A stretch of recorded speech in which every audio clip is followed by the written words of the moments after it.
Hi, welcome to Sim Diaries. In this video series, I record my Euro Truck Simulator 2 gameplay and I use it as a backdrop for my unscripted thoughts on what's going on in my life and the world around me. Sometimes I will have a lot to say, which honestly is most of the times, and sometimes I will just comment on the gameplay, and sometimes I will just be quiet, though it doesn't happen very often, but it does from time to time. Either way, I'm glad you're here, so let's take a look at where we are and where we're going today.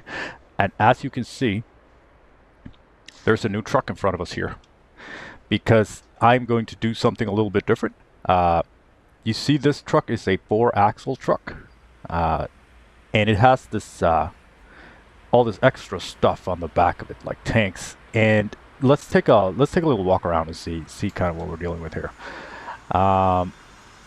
So all this is like tools and hydraulics stuff for the huge trailers that this thing can pull. Obviously it's a lot stronger than the other one, and it's longer too because it has well, an extra axle, so more wheels on the ground to spread the load.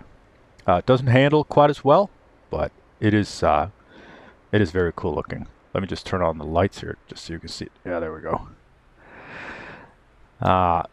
It got some nice details here in the back, and walking around it on the front, it's very similar. It's got a different kind of light ramp, the flasher ramp up there, but you know, it's built to the same spec as the old truck, so it's extremely similar. Flasher looks like this, so that's pretty cool. Anyway, let's move inside and take a look. And as you can see here, I brought all the good stuff from the old truck. We're going to hop back into that one too, so I'm going to be shifting between these two trucks depending on what I'm going to do with them. And the trained eye can see that we have a new scent of poppies. These are Jasmine, and since I am going for full immersion here, of course I've gotten new Jasmine poppies on my desk. So I'm sitting here in the fumes of Jasmine as we speak, and yeah, I like it a lot. These white bottles, they light up really well. Now, on the topic of immersion, when I go to bed at night, I like to listen to something in my ear. It can't be too interesting because then I will never fall asleep. Just something, something kind of interesting. I've been listening to this woman on YouTube. She's talking about the trucking industries, like the grand economics of things and prices of diesel going up and down or whatever. I'm not super into it, but it's nice to listen to. It's called Trucking Made Successful on YouTube. If you want to look it up, it is extremely boring if you're not super into it. So, word of warning, I suppose. Now, what I started thinking about though was that we're trucking between different countries here, going back and forth, and I kind of want to keep it, immersive. So I look up where we're gonna go beforehand, and also what kind of cargo we're gonna take. But I also want to keep it kind of relevant. So I want to find a spot that looks the part for the cargo. But I started thinking that, I don't know anything about countries export, and I want to make it, fit the theme. So I'm going to show you here on the. I found this web page. It is called OEC, and you can search for a country, and it'll give you super in-depth information about that country's import and export trade. And I kind of want to keep that, I want to use that as, I'm not going to go super into it and mirror anything, but I want to keep it kind of as an inspiration of the kind of jobs that we take, so that they can kind of fit the general scheme of things. And also, it's early 2025, and whether you like it or not, this stuff is super relevant. So I figured I can kind of use this as a tool for getting to know what countries do what, why, and how. So I'm going to link this this OEC webpage. So you can search for a country. Here you can see Turkey, where that we're in now, and you can see over the kind of years. Let's take 2023 exports 3.1. Oh, per capita. Sorry, let's take a look at this one. 2023 product exports $272 billion, and import was $337 billion. So 2023, which is the year that we're going to do, because if you want to look at the latest trade, you need to be a paying subscriber, and I'm honestly, I'm not that super into it, not yet. And we get kind of overview. It says in 2023, Turkey was the number 18 economy in the world in the terms of GDP, current US dollars. Number 28 in total exports. Top exports of Turkey are cars, gold, refined petroleum, motor vehicles, jewelry, and exporting mostly to German, United States, United Kingdom, and UAE and Iraq. And got a bunch of trends and stuff. Now, this is the part that I want to look at and use kind of as a tool for the jobs I take, because not every cargo is available, and of course, not every country. Most countries in Europe are, so of course we're going to go there. But for instance, today, I was reading up on a it says cars, refined petroleum, motor vehicles, jewelry, and also electrical machines and stuff like that. So what we're going to do today is we're going to take the cargo that we're going to transport is an electrical transformer, because it's nice and heavy, and I want to try it out also, but I want to keep it relevant. That's why we're in this. So you can click this, electrical transformers, and it's going to load the destination of electrical transformers from Turkey. And you can see the biggest one, Germany, followed by Spain, United Kingdom, Italy, Poland, Netherlands, and then it kind of gets really tiny. So we're going to take one to Germany, and that way we can kind of learn a little bit about what the countries that we're in are exporting and where the exports are going. Sounds like fun? Yeah, I think it is. So we're going to take a transformer from Istanbul to Frankfurt. It's going to be a pretty long ride, so I am probably going to have to split it up into multiple parts, or we'll see. Maybe I'll just do all of it, all of it now. It is Saturday night, so I have time. Thankfully, I've been struggling to get time for this. Oh, and the truck is not the only thing that's new. This beautiful trailer here. Gotta check this out. It is fantastic. These are some of my favorite trailers. I'm gonna hook it up, load the cargo, and then we can step outside and just admire it. It is part of a mod by a mod developer called Sigoose or something like that. It is very nice. I really enjoy these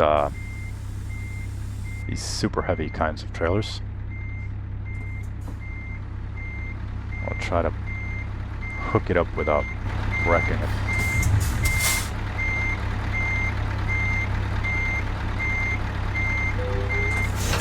There we go. It is connected. Yeah, let's step out and take a look.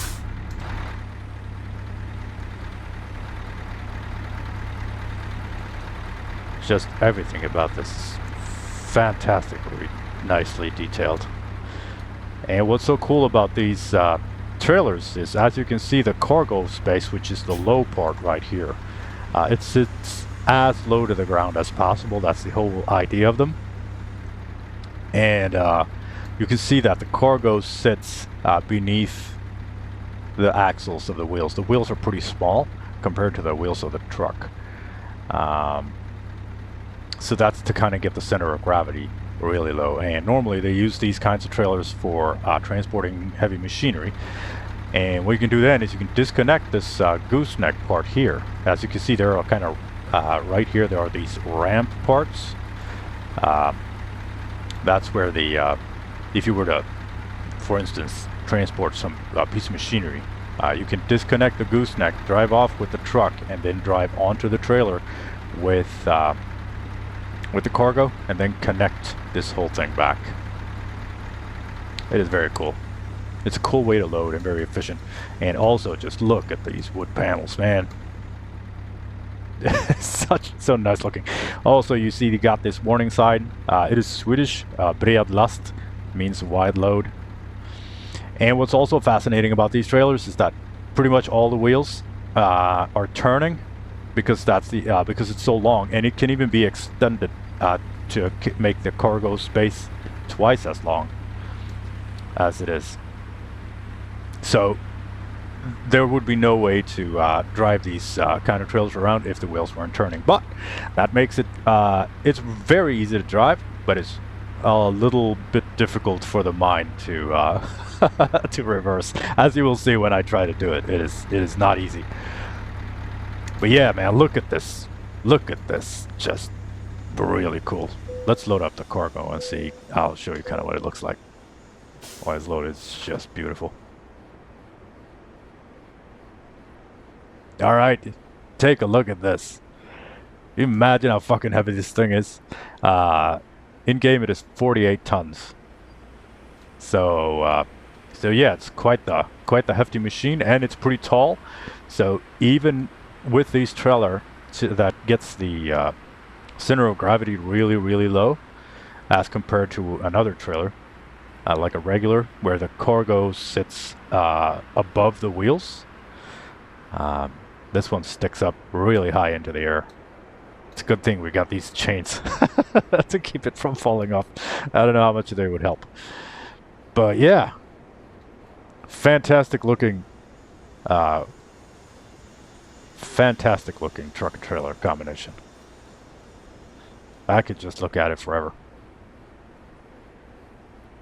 But we're not here to look at it, we're here to drive it. So let's boot it up and see how long it's gonna be. It's gonna be 2,161 kilometers. It's estimated 1 hour and 41 minutes. It is gonna take longer than that. We might run into trouble because of our sheer size. But yeah, we'll see. Now, another thing with these trailers is that they swing. Like the rear swings out. So I couldn't, with the normal trailer, I could just turn it around here, but I'm a little too afraid to do it, you know, with this one. So I need to get some space to the sidewall to make sure I don't hit it when I turn this thing around. Because we have, if I'm not misremembering, we have like 5 axles in the back. So it's behind the cargo, the trailer is really long. So if I make this a wide enough turn, I should be able to do it without hitting something. Let's take a look at it. You see the wheels are turning? God, this is so cool. And like I said earlier, I'm an electrician, so I'm also young kids. Fucking love Transformers. Who doesn't, you know? Yeah, here we go, baby.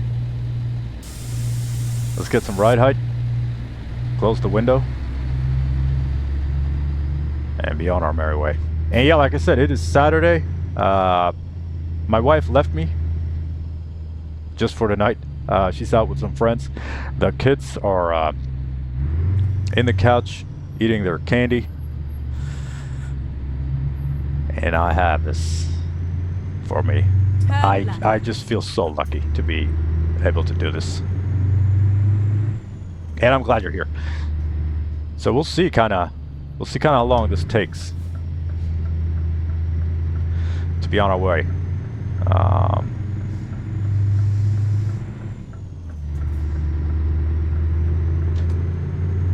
poppies are gleaming in the sun. Gold text, white. It's looking really nice, and they smell really well. Like, I like to go overboard with this kind of stuff. I'm not going to build like I'm not going to build a like a full truck cab or anything. But you know, if I can do some fun stuff like this, like get these poppies on my desk, it kind of, yeah, it adds to my immersion, you know, and it's also a little fun to do it.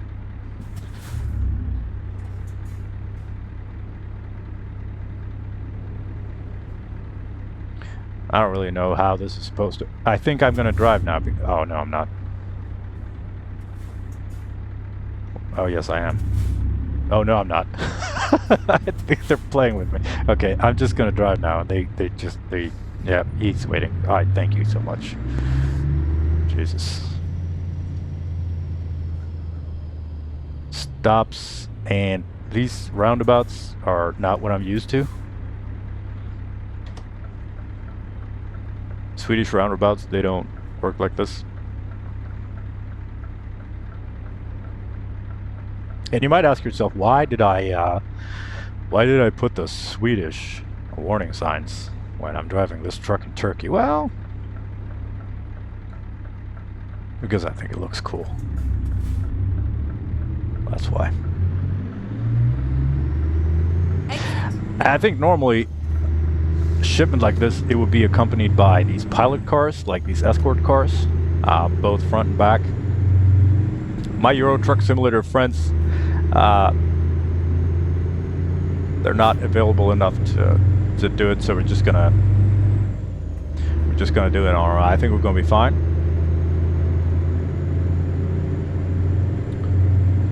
But yeah, I can feel this truck is. Look at this baby odometer, 437 kilometers. That's me testing it. It's nothing. No Nutella, for sure. Yet. We'll see how far we'll take this one. Right.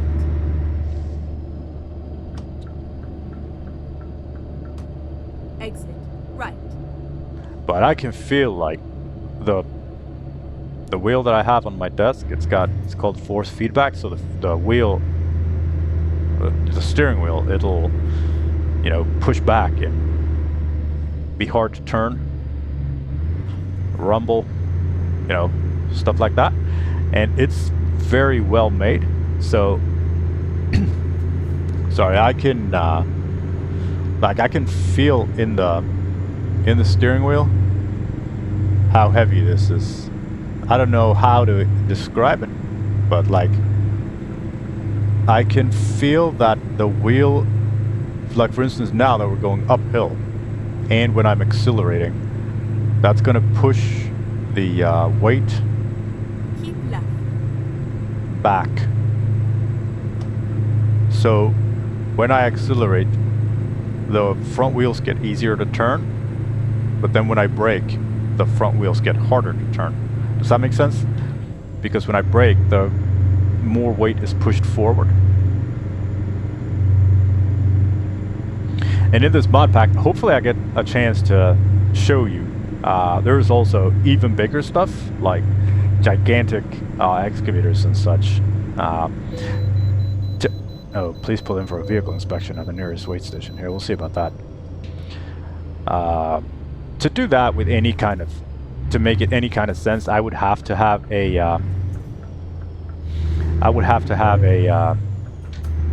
an escort car. I will see if I can, I'll see if I can make it work. You know, hopefully I can.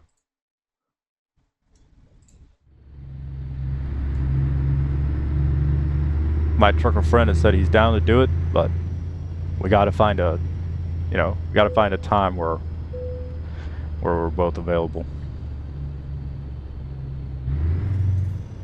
So the cargo is 48 tons. The truck is not the smallest thing ever rolled off the assembly line in Sweden. So it's gonna be interesting to see what kind kind of weight we're pulling here. To pass the inspection, 72 tons in total. Thank you for cooperation. Have a nice day. Yeah, thank you. Just passing through with the 78 tons.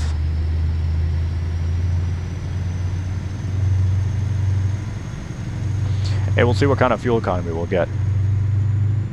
I think it's going to be slightly over where we usually are. Right?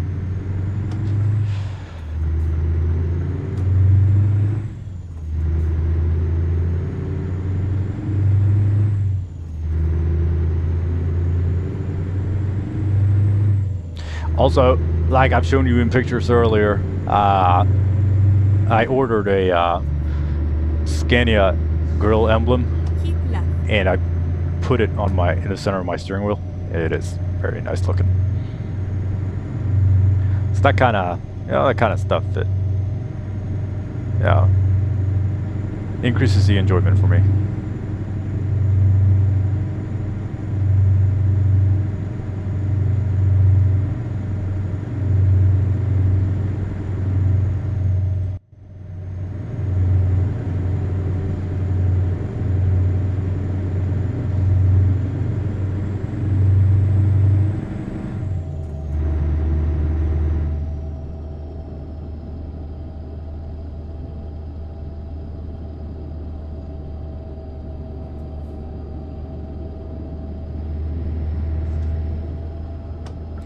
I've been driving around. I don't record everything I do. I've been driving around in here between Italy and Greece, going back and forth. Keep left. Just, by myself. So we're going to Germany. We got more than 2,000 kilometers left, 2,149.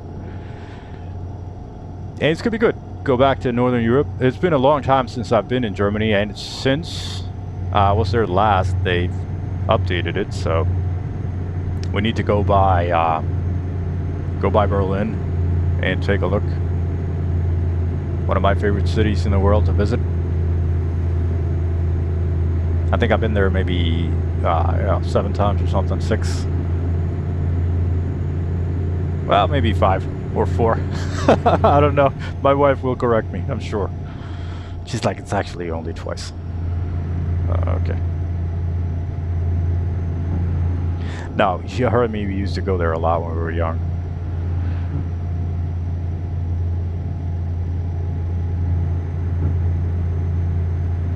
And in other news, I've been swamped. Like, I have been trying to get some time off to just make stuff make sense in my head, just kind of catch up mentally. But it's been hard. A lot to do at work, a lot to do at home. Nothing bad, just a lot.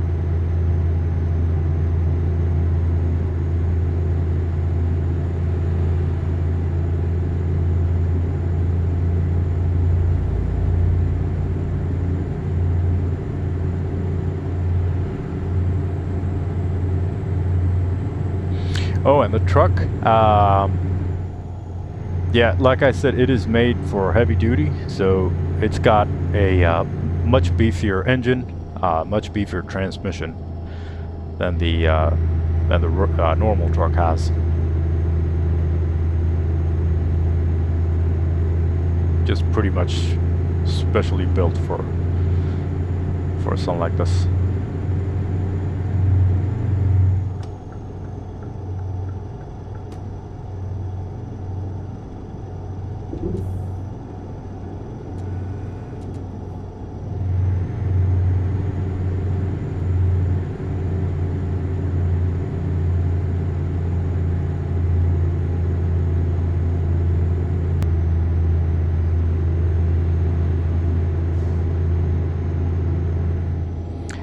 I kind of wish I could play I'm playing music when I listen to this. I really wish I could, like involve it, like have it play for you as well. Like I would like to talk about it and, let you hear the songs that I'm playing. Obviously, for copyright reasons, it would just never happen. But last, year or two, maybe, I've been exclusively listening to Swedish music. I haven't done that when I was younger. I never did. I thought it was kind of cringe. I am heavily into rap and hip hop music, but also I like soft singing women. Oh, a bad thing about this truck is that we don't have the song for the horn. Check this out. It's okay, but yeah, the other one is far superior. So previously, I've always thought that Swedish music and movies were a little cringe, I've been mostly exclusively into music, movies, games, whatever, where they speak English. And that's kind of been the language of my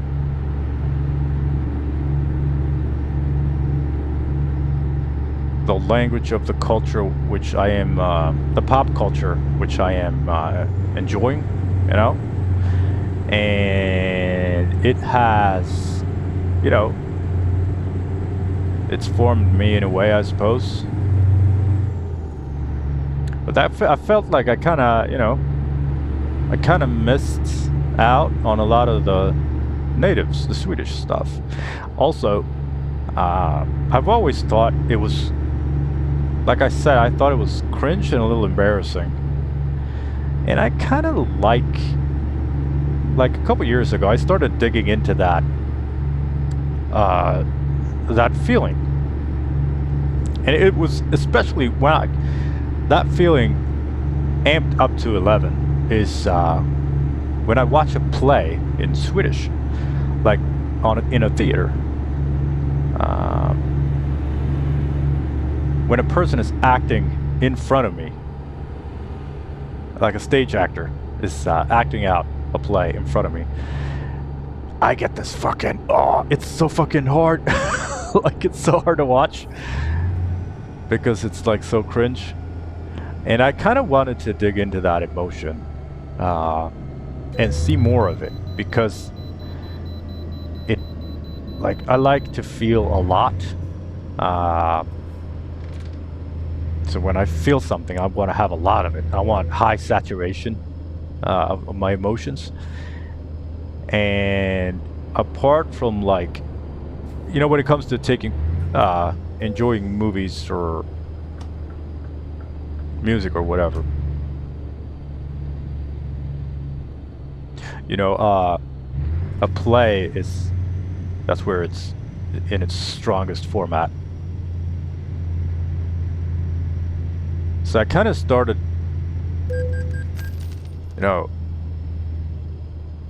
like I said, digging into it instead of, I started seeking it rather than avoiding it. And it has been very, it's been a very good thing for me to do that. Partly because I feel that I've grown as a person.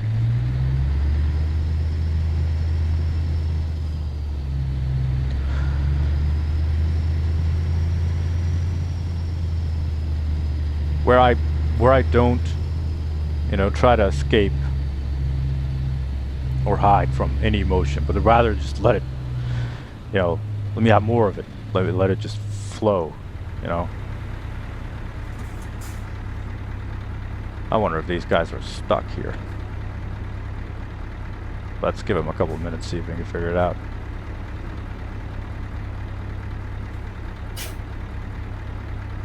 Wonder if I could squeeze my way through here on the left. If not, Let's step out of the trucks. Oh, here we go. Nice. Good job, guys.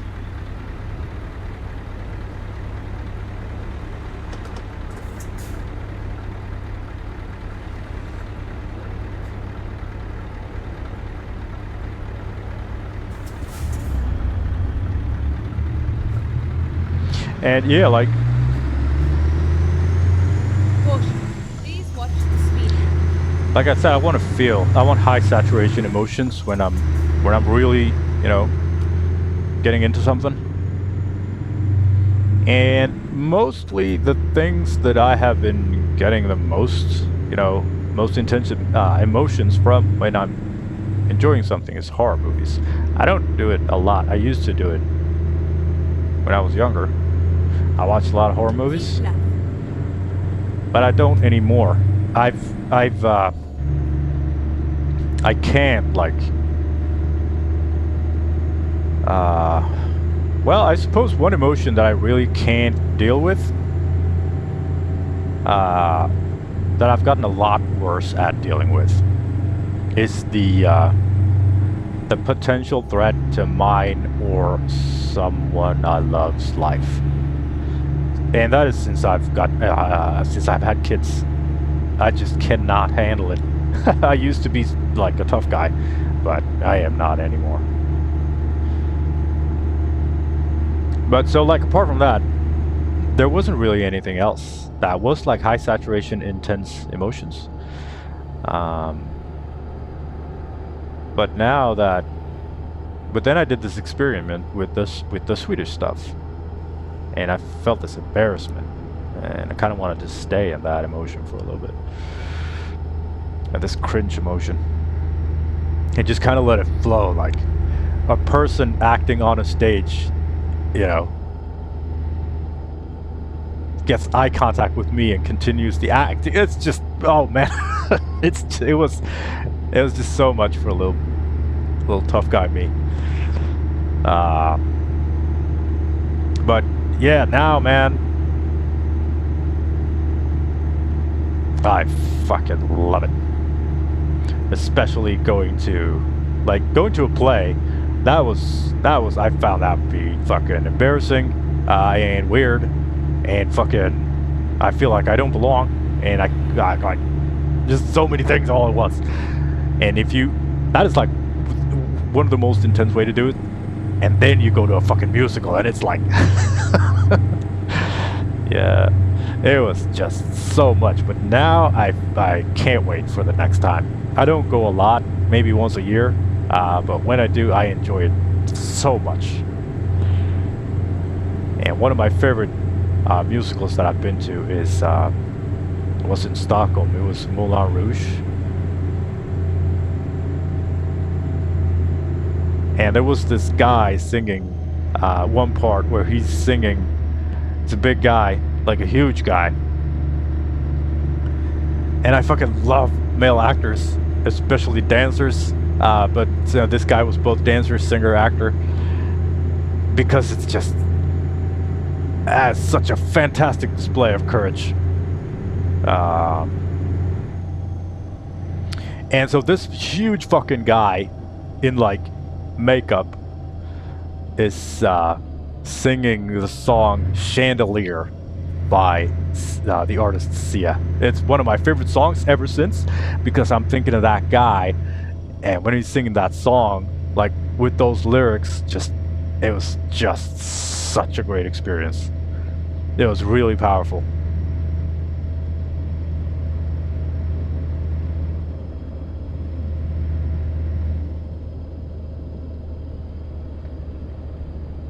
But of course, you know, I don't have this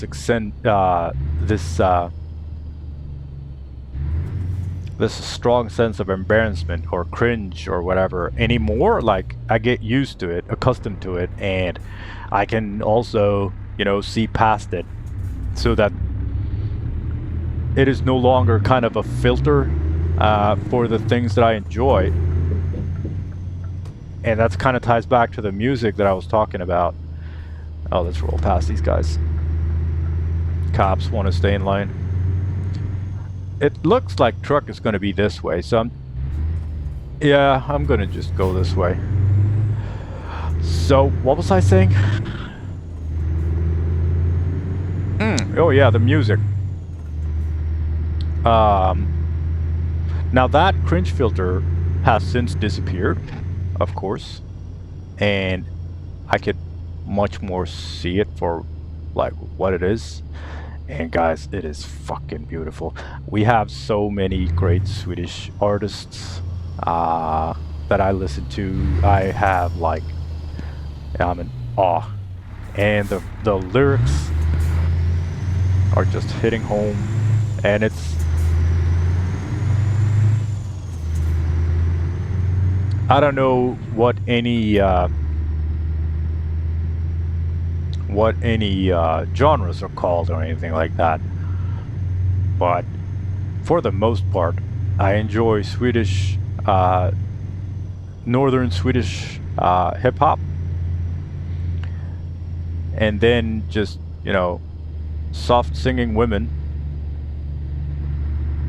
And also, I've gotten into this artist, Bella Leonette, and her kind of also, like, you know, whatever comes along with her, and it is very much spoken word poetry singing. And that's also one of the things that previously I would have thought was just cringe, try hard, fucking, you know, whatever. But she's just so good. Oh man, I can listen. I have been listening to like this. This is the like music that I listen to when I'm trucking for the last 6 months, and it just relaxes me. So I wish I could play it without getting in trouble. But I wouldn't get in trouble. I would just be fucking offline. It's not, you know, available. They just remove it.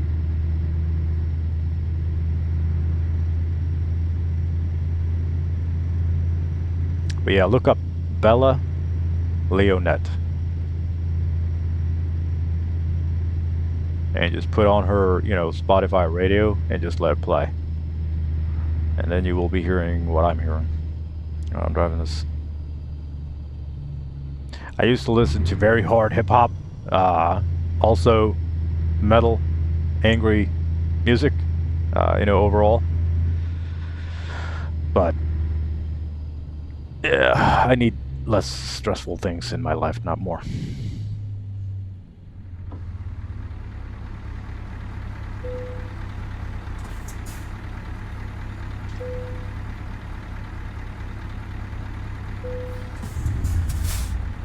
Everything is in order. Have a nice journey.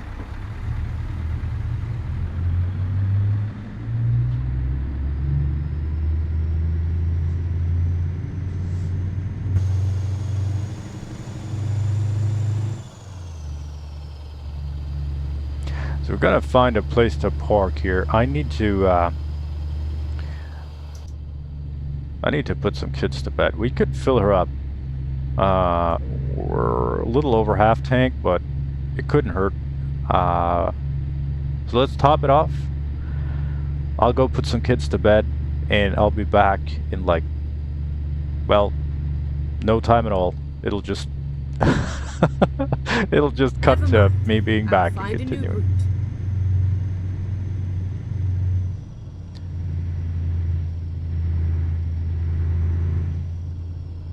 But first, drinks.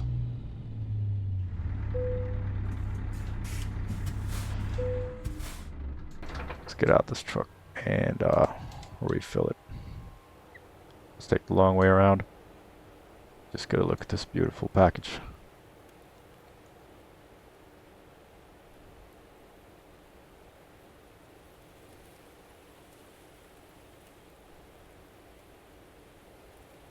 Just look at the length of this rear end.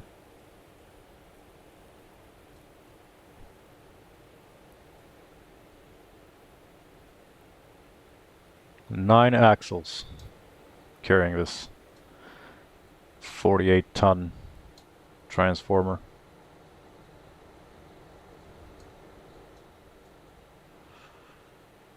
Uh, so anyway, let's go for gas.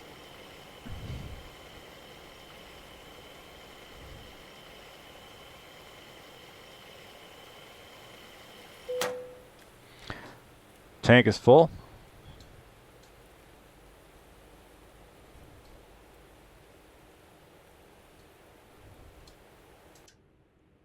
I'll be right back. Alright, I'm back. Kids are in bed. And I poured myself a glass of full-bodied scotch. We got 1,916 kilometers to go to get this transformer to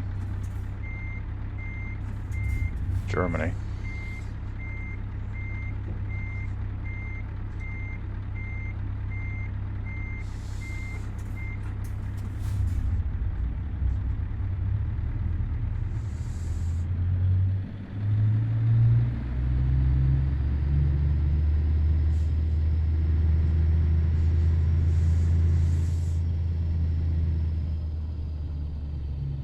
Let's see where we get out of here.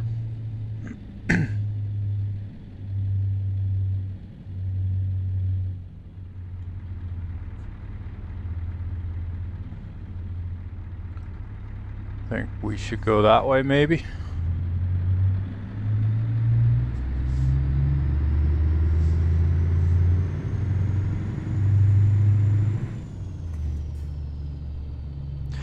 Yeah, I like my scotch like I like my emotions. Full-bodied. It is a single malt Ardbeg. It smells like a torn up old boat that you set on fire. It is very smoky, and it's kind of like with everything. I like the I don't try to be, you know, go for the difficult stuff, but man, ever since I found this, it's pretty much the only scotch that I've been drinking. It's been described as a little difficult, but I mean, so have I. I suppose. I don't know. Oh, speaking of difficult, maybe. Last topic was a little heavy.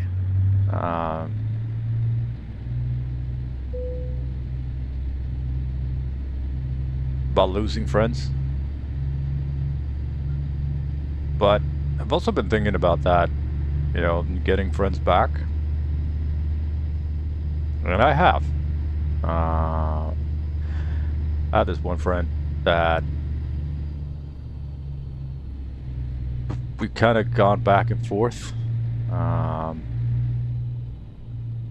And normally I've been a person who's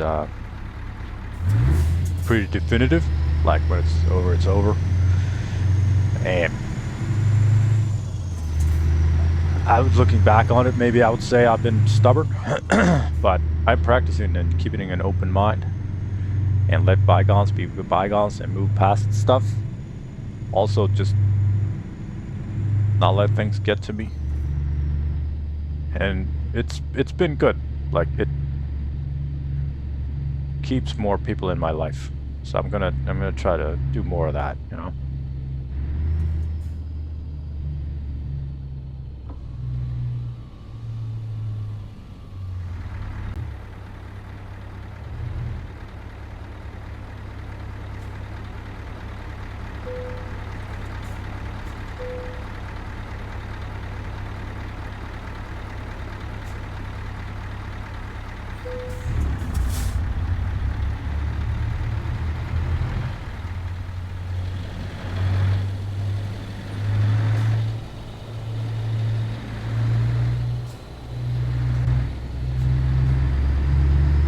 I think it's good for me.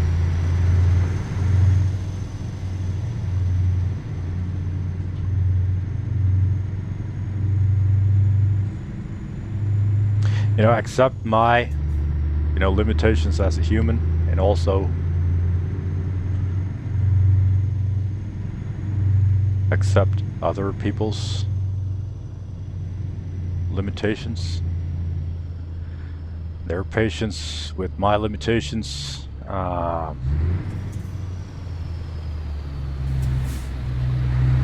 Continue to, like every day, try to make the difference between who I am and who I want to be. Make that difference as small as possible. Oh, we've left. We're in Bulgaria now, on our way to Germany, with a 48-ton transformer.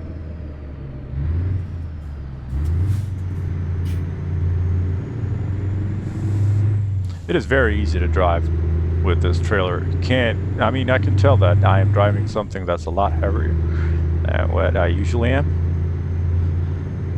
What I usually am driving, I mean.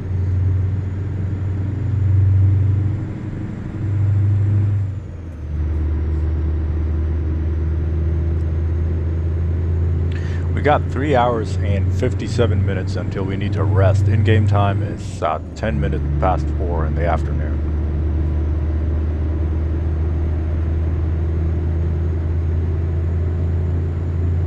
And one way I can truly tell that we're carrying something really heavy is that even though the truck is like, I think it's over 800 horsepower, it is still pretty slow to accelerate. And the fuel economy,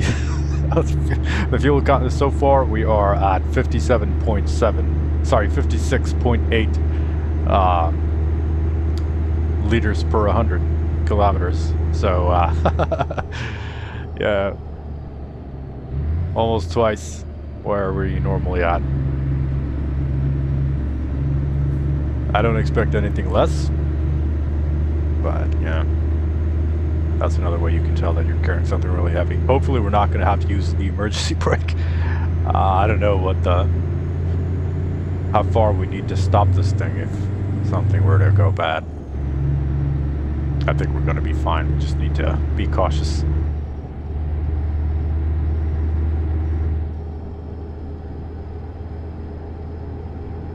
I had a great time with the kids today. We went to this rehearsal. My daughter is doing figure skating, and they have this huge show at the end of the semester. It's gonna be great. It's kind of Lion King themed, and they had this rehearsal today, so we went there. After that, we went to pick out some new clothes, and then we went for burgers. Just me and the kids. That was great.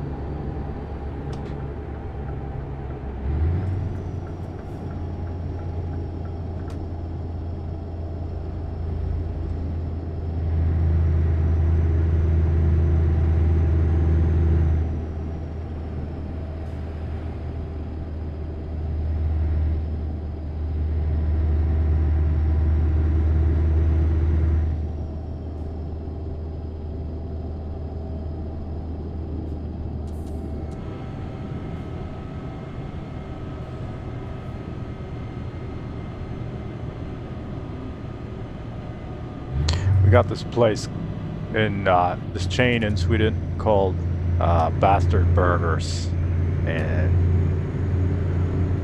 it's the main place where I take my kids when we go out to eat. It's nothing fancy, but the burgers are fantastic, just top-notch stuff.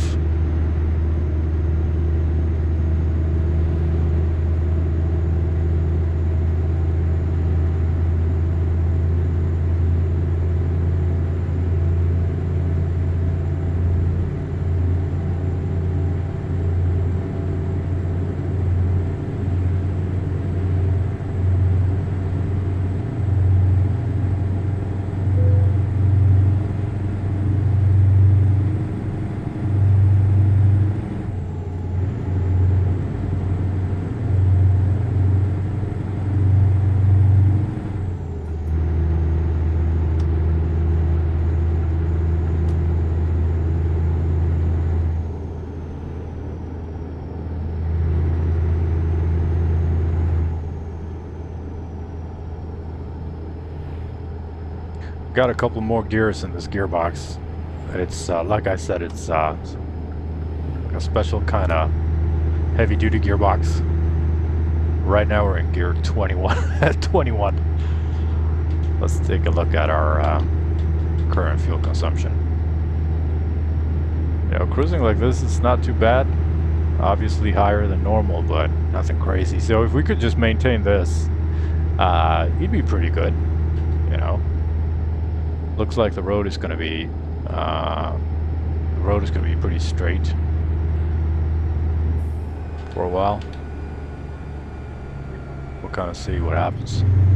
Depends very much on if we have to do like we did now. It's got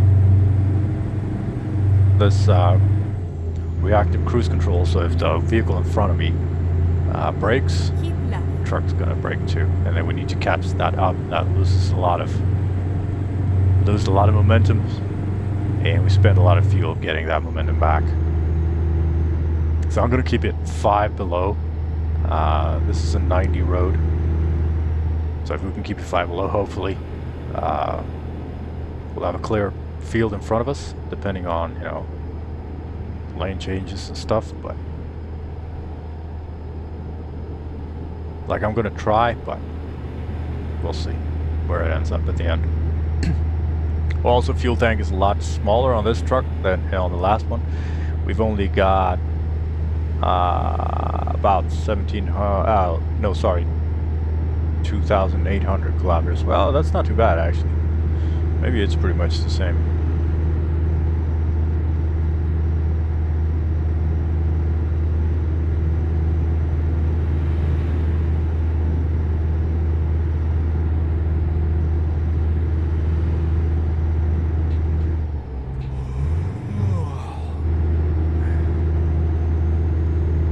My guy's getting tired. Maybe we should pull over here. I see a rest stop up ahead. We might as well, because we never know when we'll get a chance next time. Also, it's gonna put us into night driving, so it should be a little less traffic.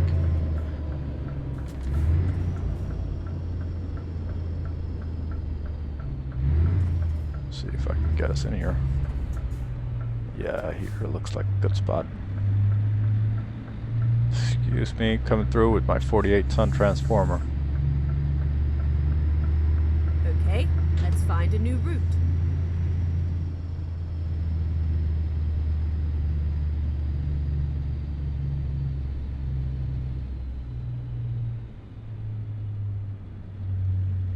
Parking is a little all over the place here.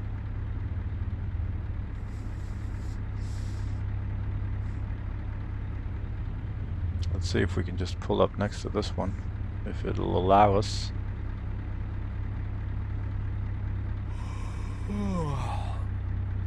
No.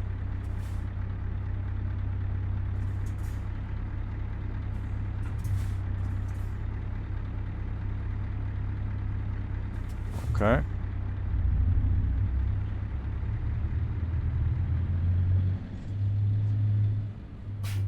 What if we pull up next to... Oh no. Oh, I took the turn too sharp, so I hit the sleeping truck. Ah, we live and learn. Oh, we can sleep here, that's good. I just put it straight, maybe. Guess it'd be a bit of a special case with this one.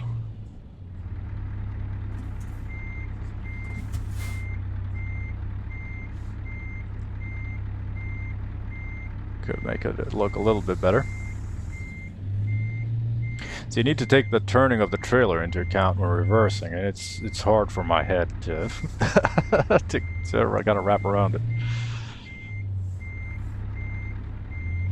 It is not like reversing, you know, the regular trailers. Oh, I don't want to hit the blue car. Here we go. Yeah, this is gonna be good.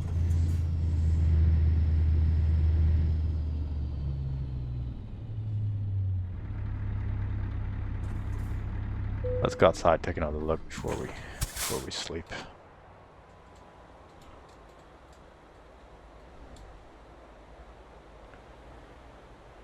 I'm sorry, I just think this whole thing looks so cool.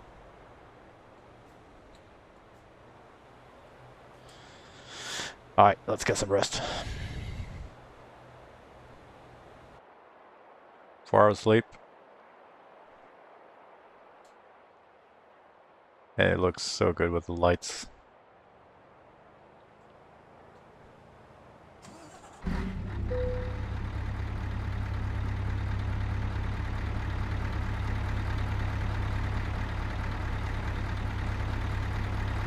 Now let's go.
It's almost like the trailer is drifting because it turns like we've had some turning trailers before, but they don't turn as aggressively as this one does.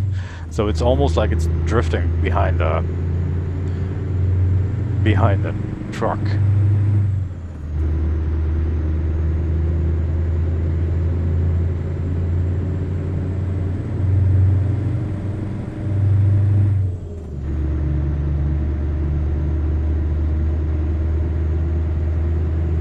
So yeah, tomorrow is the big figure skating show. We're gonna go whole family, look at it. I got some stuff prepared for my daughter when she's done with it.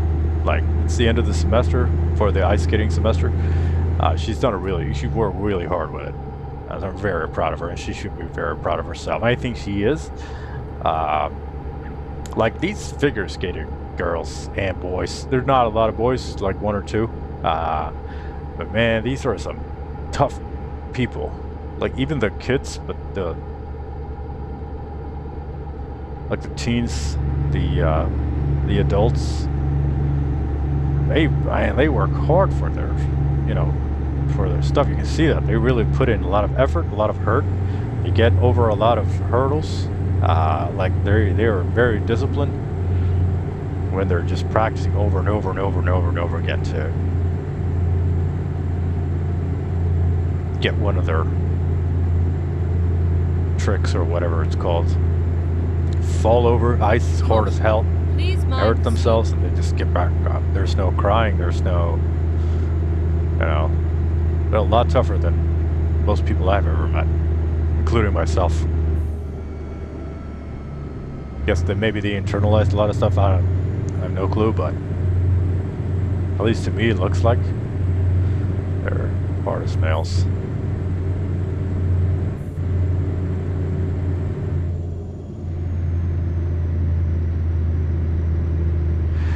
So we're gonna buy her some flowers, and I've got some, like I said, we collect and play Pokemon with Pokemon cards.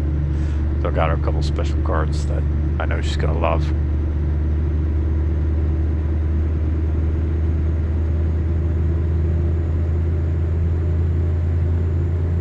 Yeah, I look forward to that a lot.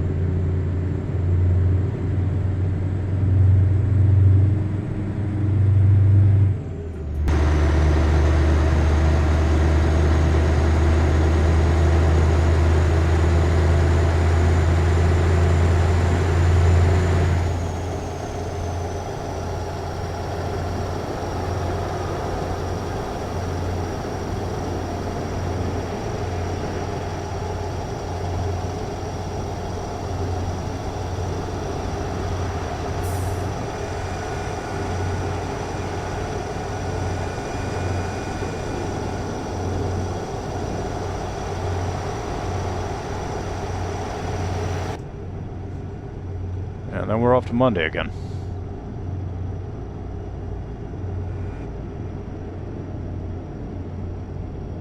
I had a really good experience at work. I was called over to a very young woman who had just gotten her first apartment, and keep right, and then exit right. One of her fuses kept blowing. She didn't know why, so I had to kind of figure out what was wrong. Exit right. And I could tell that she was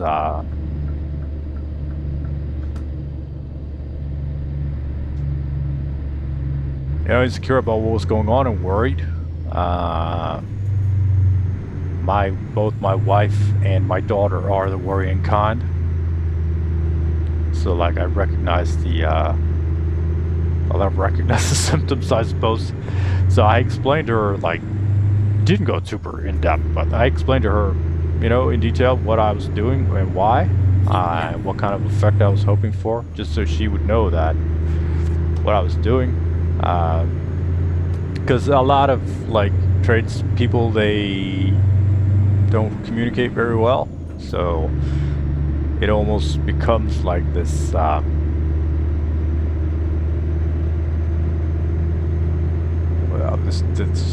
power tool that they can hold over someone else in the conversation. I don't really like that. I know a lot of it goes around. I'm not particularly a big fan of it. So yeah, and it turns out that like when I was done, it wasn't anything, I had to fix some stuff that the previous owner had fucked up, as normal.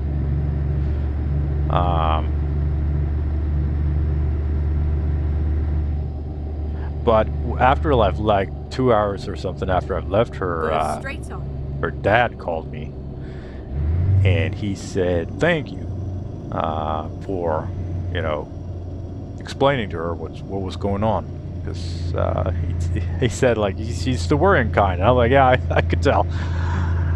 And yeah, he told me that she appreciated it a lot, and it made me really happy, to hear that. I could make a little bit of a difference for that young woman. And man, I could see 10 years into the future when my little girl is gonna move out. It's like I choke up just thinking about it. I can't imagine this little puppy of a human being.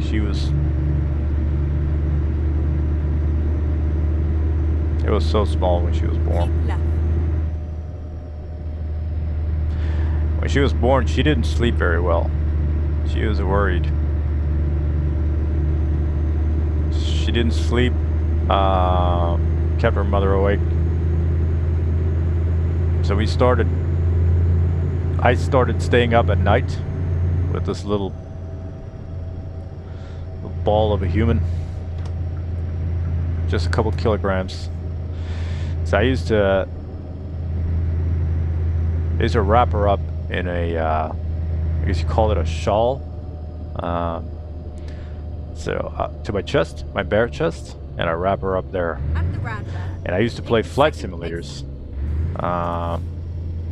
So it has a very monotonous sound, and that worked very well. So when she was tied to my chest, listening to the engine of the airplane droning, she would sleep. So we just did that. I stayed up all night just playing flight sims to get my little, just a couple months old little girl sleeping on my chest. And come morning, she would wake up, wife would wake up, and just take her out. She was all red hot, sleeping on next to my, skin to skin. Yeah, that was something. Like, back then, I just couldn't wait to get out of that, state. Now, just man, I would give anything to have one of those days back with that little puppy. I try to make sure to, and I think I'm succeeding pretty well. I'm not stressing to get out. When she was little, I mean, having a little baby is fucking rough, man. It is properly rough. Mostly because you don't get to sleep, but the emotional toll is just, there's nothing like it. And it's so fucking rough when, the days before they come out, and then their birth. Just fucking traumatic experience. And it's like all of your energy is spent. Or at least mine was. She didn't, it wasn't the easiest thing in the world to get her, born.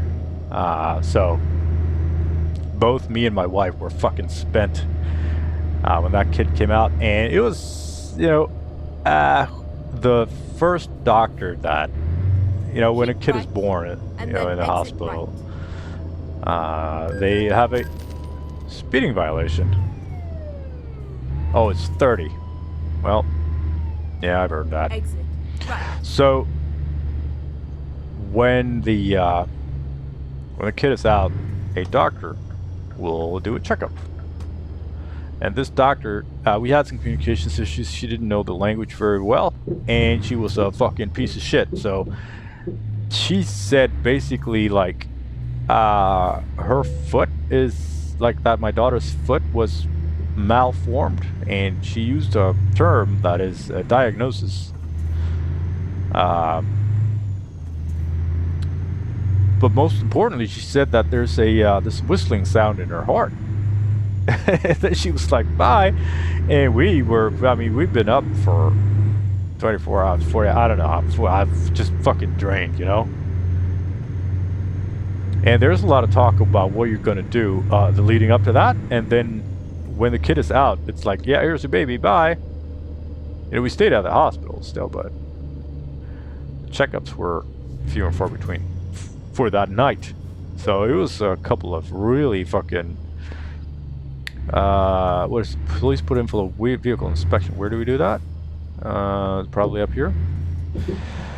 So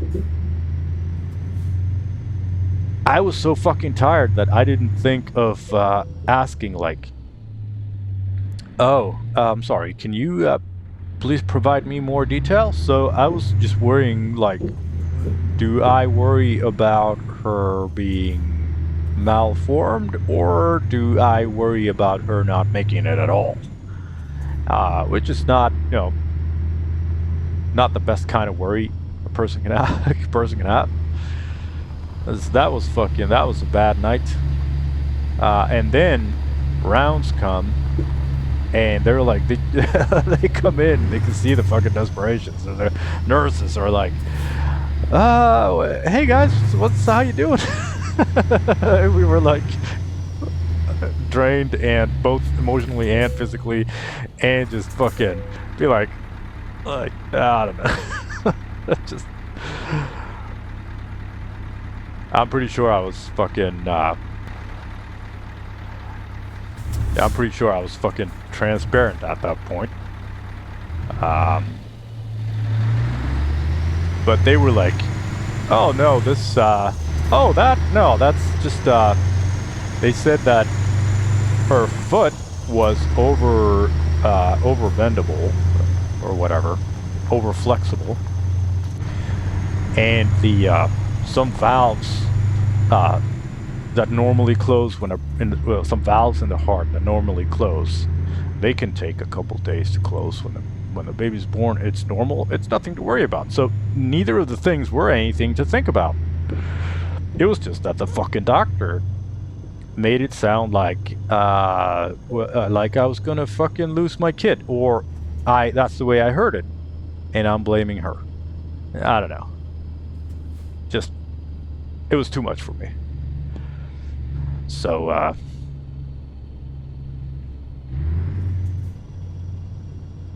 So yeah, and from that state, like when you're completely fucking drained, you're supposed to go home and be a parent for the first time to a kid that's like just a couple kilos. Like I have my day-to-day backpack is way more than this person does. Yeah, that's fucking the first couple weeks, months.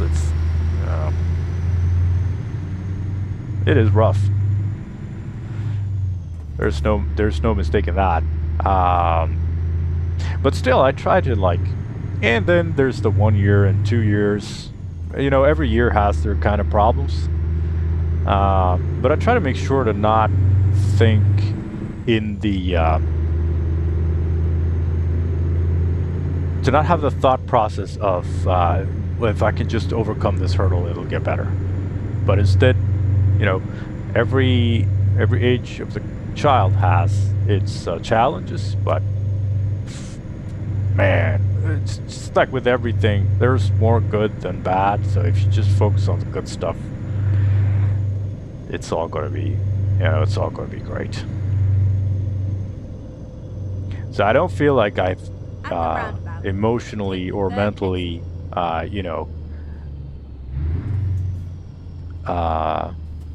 been absent,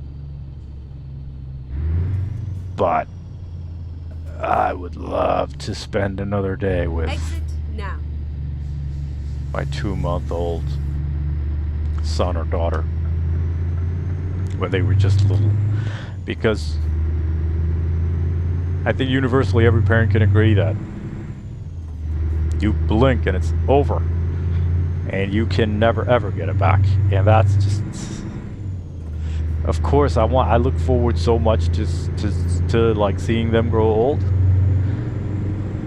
but also I so very much miss every chapter that you leave behind.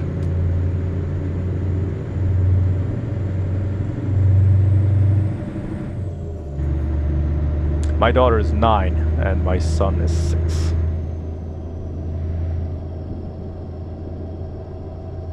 So they're still very young.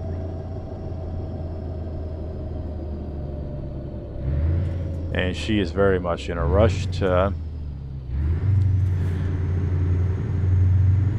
grow up. My son is he's my biggest inspiration, in the sense that he's a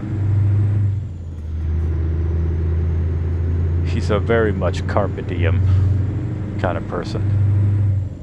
Every day he wakes up, he's like, yes, it's today, today's the best day because it's right now. And I think it's fantastic to see.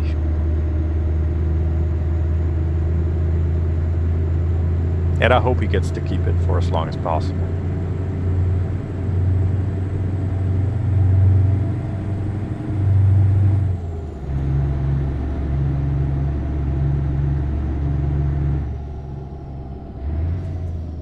Oh, what is this?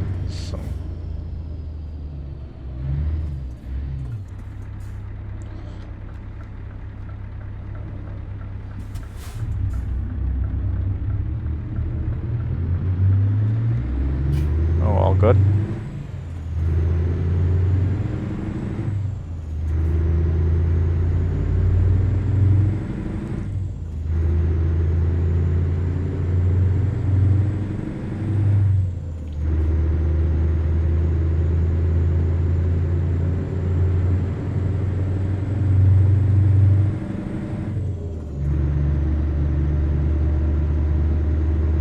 Passing through Nice. NIS.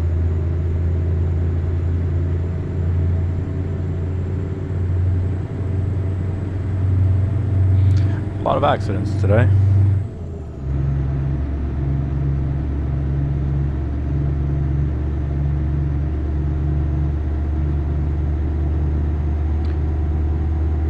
Fuel economy is doing better. We're at 53.8. So this highway driving sure is paying off.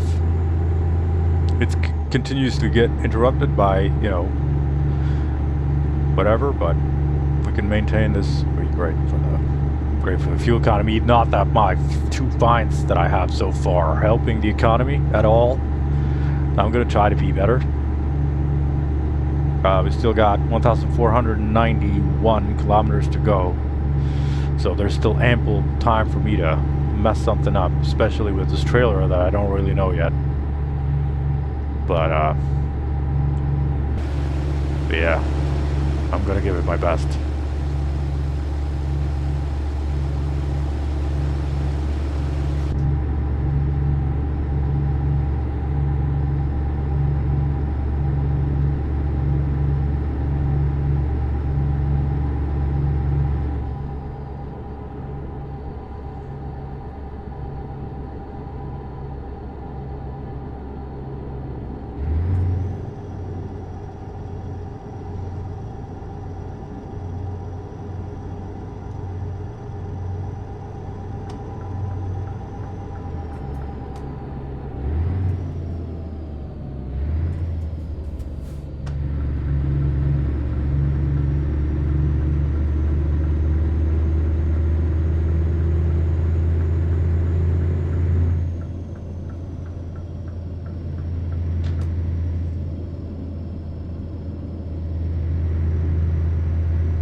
And in Pokemon news, fuck, man, I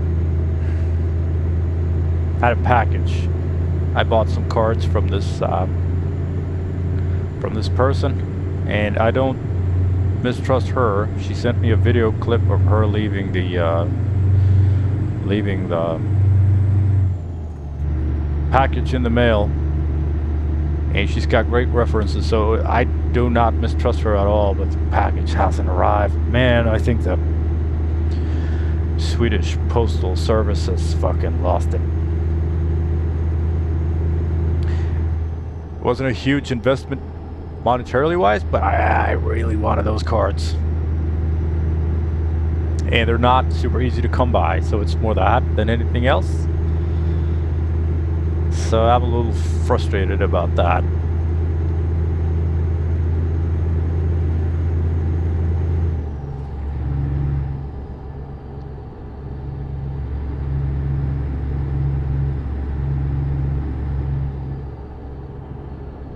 And I played some. We had, me and my wife, before she left me, to spend time with her friend tonight. So yesterday we had a date night. We played Pokemon trading card game. It was a lot of fun. She's such a bad she's such a bad listener, man. She's oh, cards come flying. But we're working on it. She's trying to be happy for me when I can finish a complex thought. You know, she's rooting for me. Not as much as she's rooting for herself, but you know. So we're both trying really hard. My head is like boiling because I'm thinking so hard. And she's got steam coming out of her ears because I fucking knocked one of her Pokemon out. Yeah, it was great. It was a great night. It's good to have something to do together, you know? We haven't done a lot of that in the last couple of years. So at least we got this. Well, at least you say, it's not like we can't, you know, spend time together, but it's good to have, like, you know, one focused thing that you can, like, this is the thing that we're going to do, you know? It doesn't really matter what it is. And it's been different things throughout the years. I talked about this before, but like playing games or, well, I'm not a fan of watching shows or movies because I think it's too fucking passive. Like, I don't think it should count as doing something together. Or at least it doesn't for me. It's like it's not a shared experience. I mean, technically it is because you're in the same room looking at the same thing and reacting to it, but nah, it doesn't fucking count. Gonna let this cathode truck in.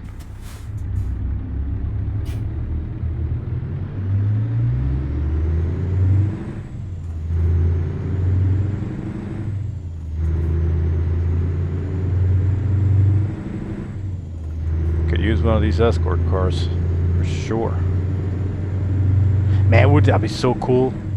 I really hope that. It's my truck driver friend who said that he'd love to play the escort car, but that guy's fucking swamped. He's working full time, 2 kids, young kids, younger than mine, and he started his own company doing, you know, he's like a maker, doing that kind of stuff. Yeah, I'll be happy if I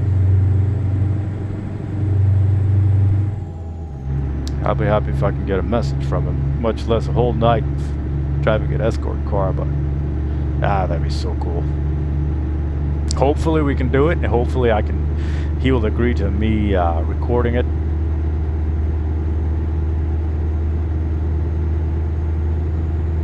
He's such a sweet guy.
How much was the total? 72 tons? Something? Right. 70-ish? And then exit right. You imagine 70 tons come barreling down in 90 kilometers per hour, 90 kilometers per hour Right. down the highway?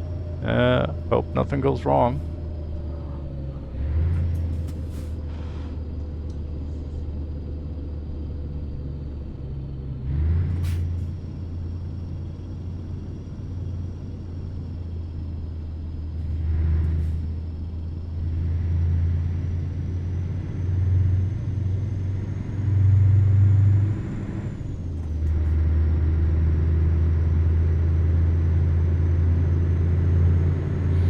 But yeah, this trailer is really easy to drive with. Just gotta account for the swinging of the rear end. But it turns almost better than these kinds of normal trailers. They have their pivot point, like in this one, the pivot point is the center of the center axle. Whereas this trailer is different. It's because the whole thing swings like it drifts.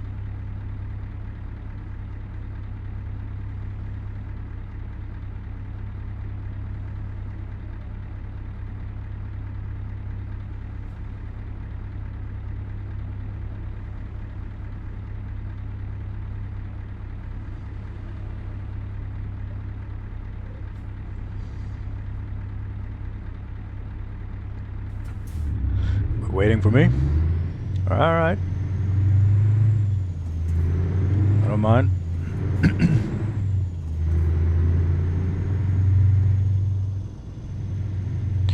We got... Get ready to turn left. 1,278 kilometers to go. We need to rest in 5 hours. ETA is 18 hours of in-game time.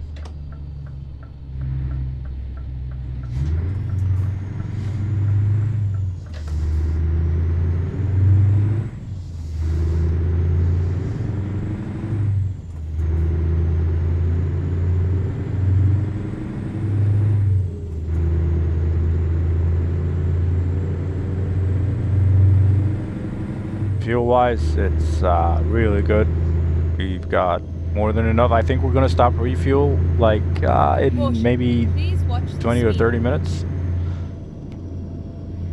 Well, we got enough for the duration, but I want to stay on the safe side just to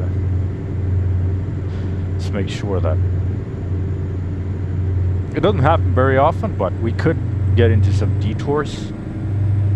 And those can be catastrophic both for the fuel economy and the delivery time. We got plenty of time, more than we need. This is not rush delivery at all. We got real life time, 5 hours and 44 minutes.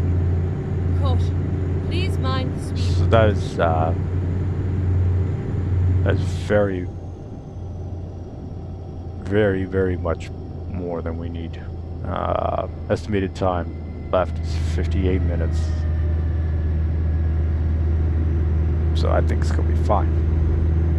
But I look for you remember when we looked at the export data of Turkey just before we left? I look forward to looking to for the export data on Germany. Like it is such a powerful economy. It's just hard to imagine.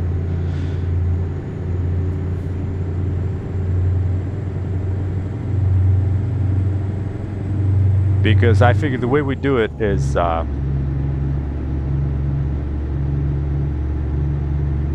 for instance, now we're going to Germany, and then we'll look at what kind of stuff Germany is exporting and to where, and we'll kind of pick something that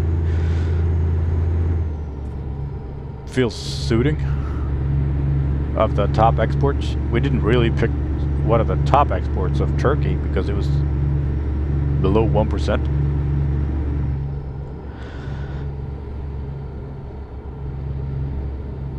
But it was cool, so I took it anyway.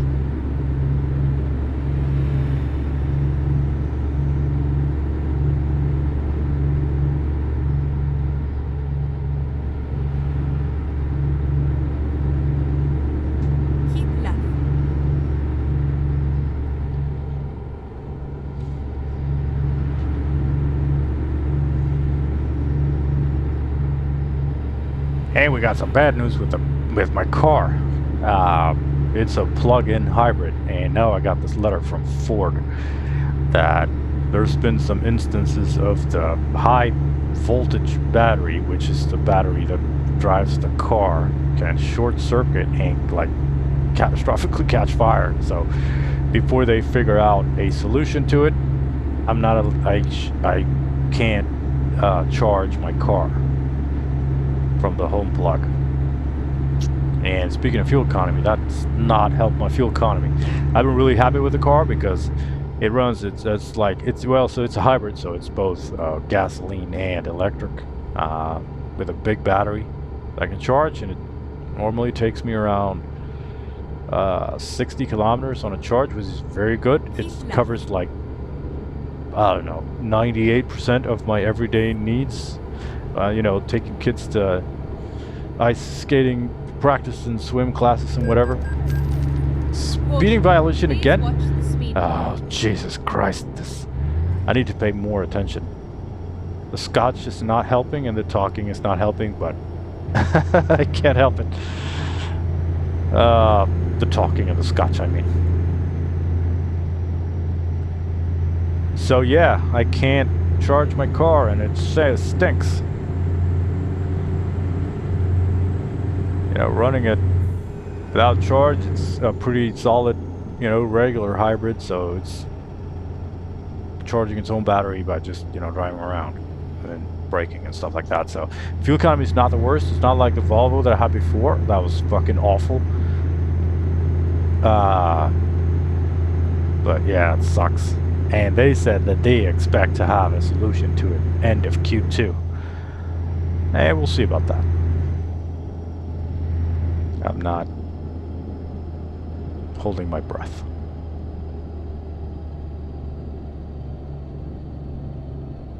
And apparently there's a bunch of different brands that have it, or at least Volvo has the same kind of battery. So they also have this problem. It's just this huge recall. Gotta be such a headache.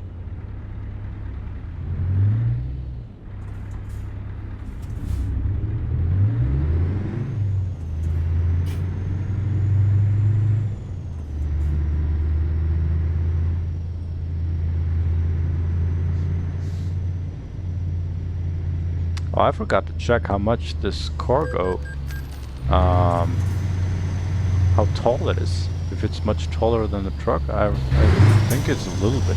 It's not too bad. Definitely not a problem here.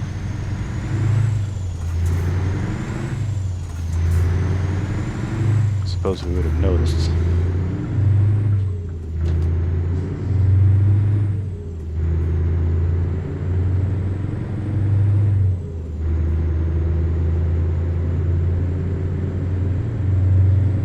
Driving this heavy load is such a cool experience. I gotta do more of this. Maybe I'll just only do Transformers. Just go between the two biggest Transformer export countries. Keep right. Go back and forth between Germany and Turkey or whatever.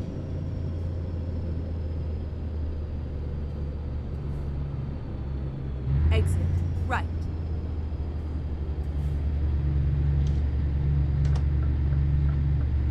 Keep right, and then exit right.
Good thing I'm paying attention. It's one of my strongest traits.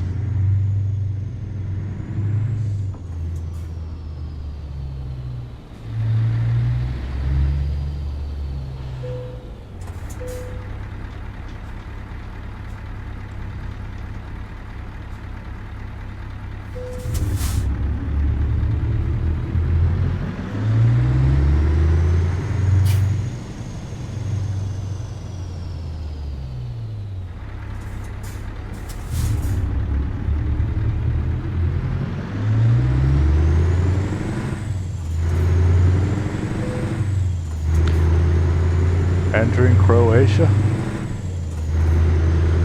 I want to go here. I hear it's very nice, as Borat would put it. We need to rest in 1 hour and 55 minutes. Dude's starting to yawn. I think this might be this place for us. You can pull over here, in between these nice looking trucks. Take another once over around our beautiful package, and then get some sleep. In game, of course. Real life, we're gonna keep going. It's just 51 minutes left. It's nothing. It's blink and you miss it.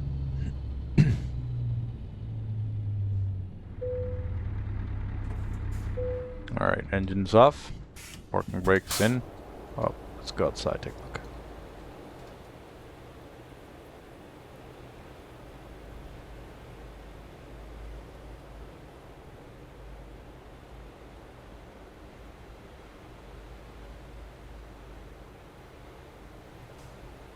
Head turner for sure.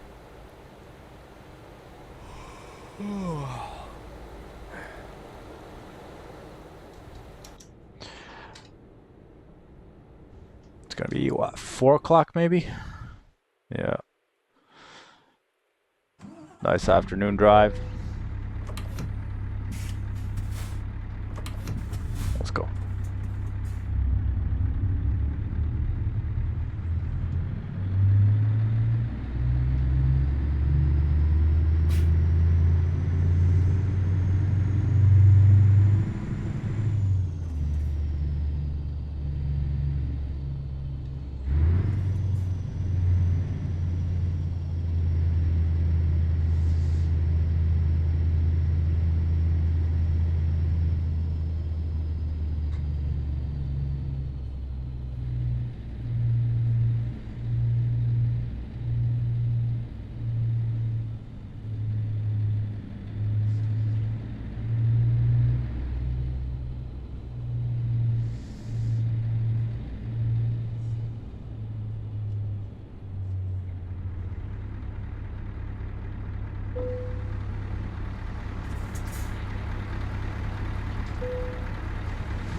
Getting closer to Germany, I can tell. Street stars are starting to speak German.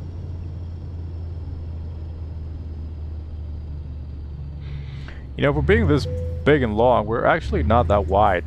We're pretty much as wide as we normally are. You know, in the small truck. Not that it's small, but you know, in relation to this one, I think it's small.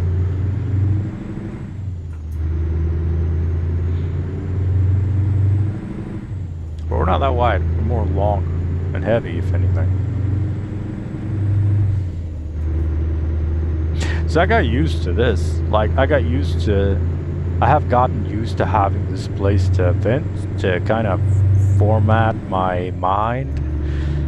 You know, speak my thoughts out loud and see if they make sense. And I highly recommend it. Like, any kind of diary that you can find. Like, I thought that I was going to do this for someone else primarily, but I definitely, like, I suppose, I hope someone else enjoys it, but for the most part, man, I'm doing this for me. It is such a cleansing, for the lack of a better word, thing to do, to keep a diary of some sorts. I could get the sensation of pressure in my head when it's just too much of everything, too much stress at work, and I am an introvert.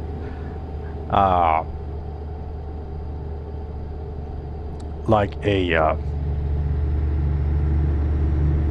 suppose I am a high-functioning introvert, but an introvert of a grand scale nonetheless. Like, I get physical sensation of pressure when I have to spend too much time around people that are an effort to spend time around, and that is no offense to them. It is not because I don't like them or anything like that. It's just an effort, you know? It is me, not them. But still, like, I had this thing last week where I thought I was gonna have Sunday afternoon to kind of unwind, get a chance to sit with this, clear it all out. And on Sundays, I take my son to swim class, and after swim class with his friend, which is not helping my like, I have two boys in the back of my, they're cute, but it's a bit much, you know.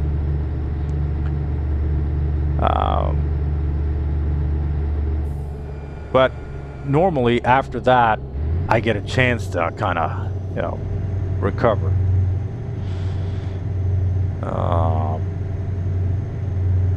But it was like just before me and my son were gonna leave, my wife was like, "Oh, just so you know, a friend of hers coming to visit," and I had forgotten that they were gonna come, and I was like, "No, no offense to them. I mean, not at all. It is, like I said, it is me, not them. But man, I was not ready for the effort. So I'd like, when it's bad enough, it's like it's, I don't know, it's like someone's standing on my head or something. I need to be by myself a little while. I don't need too much. I just need some, you know?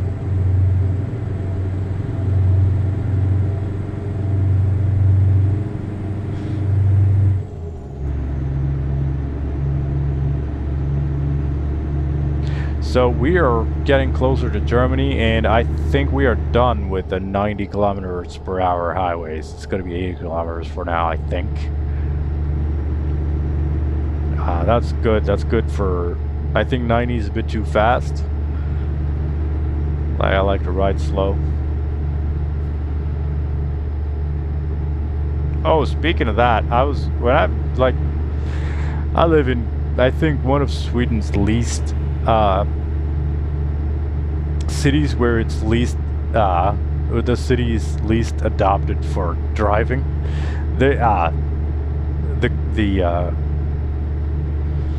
current rulers of the city, they have made it their quest in life to make people not drive in downtown of my city. And they're doing a very good job at it because it is awful. I don't mind. Like, I have to do it for work. I don't have a choice. I can't take the bus with all my... I have to drive. So normally I just let it take time, you know? There are roadworks, bicyclists, pedestrians, other motorists, people on fucking electric scooters. For some reason, that shit still exists. So, like, I drive slow. I have the patience of, I don't know, something with a big. I have the patience of my wife in traffic. It's fine. It doesn't bother me. I don't get worked up in traffic. Like I've told you a million times, I get relaxed when I'm driving something. So it's fine. And I drive even slower than I have to. Just because there is no rush. Everyone feels safer if I drive safely, you know, and slow. Except for this one young buck behind me. One day. It wasn't too, that was a couple of days ago. And it's just ridiculous. And he's, you know, so he's, you know, in the BMW pose. He wasn't driving a BMW, but I bet you he wish he was. And if you look into the rearview mirror, you can see their front left headlight smack in the middle. So half their car is sticking out in the opposite lane. The assholes dance. And we're like, it's a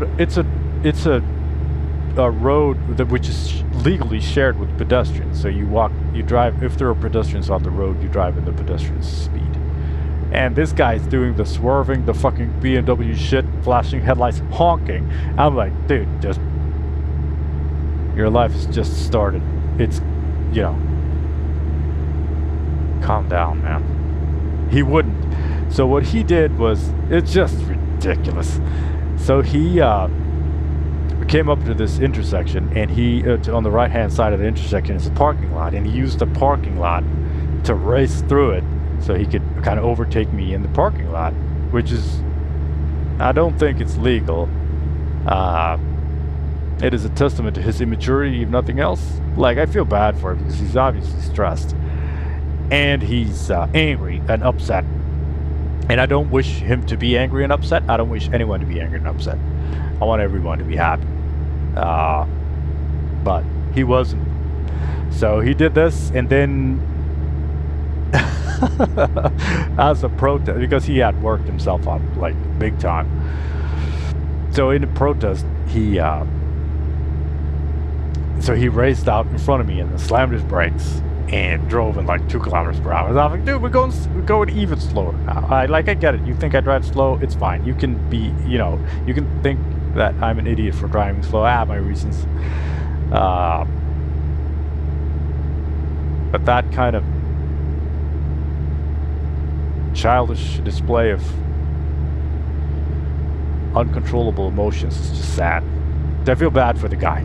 But so it turns out that I drive behind him for like 5 minutes because we're going to the same fucking underground parking lot, and it only has 2 spaces left, which is next to each other. So he pulled in. Obviously he's not going fast enough to pull away from me because we're still in the city and it's still very slow. So all he did was come in 1 car length in front of me by his fucking stunt. And so he pulls into the parking lot and I pull into the fucking spot right next to him. And well, let's just say that he's not a very big guy when he gets out of the car. So yeah, he disappeared. I could barely see him. He was gone. Yeah, I'm glad, because I was a little worried that he's gonna want to argue, and I don't want to argue. Like, I don't want him to feel ashamed or upset or angry or anything. I just want him to be, you know, on his way or merry way. Just feel better, hopefully. But you can't deny the fucking irony of rushing like that only to end up at the same place at the exact same time. Poor little guy.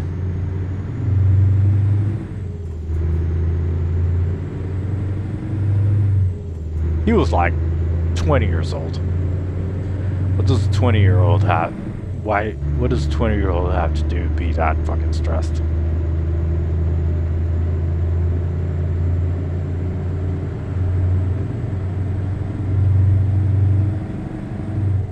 He was probably late to something, poor guy.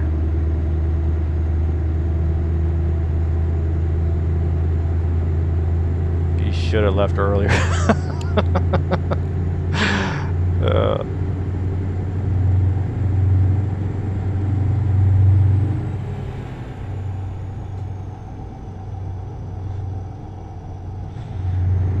It is sunset soon.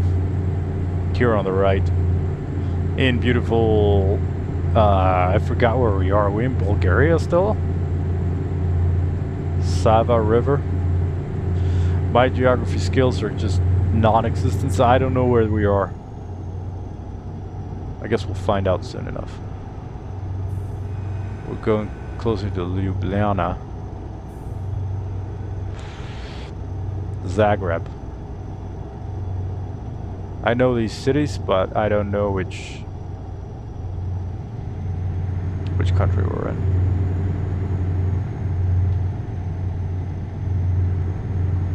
Everything looks good in the golden hour, though.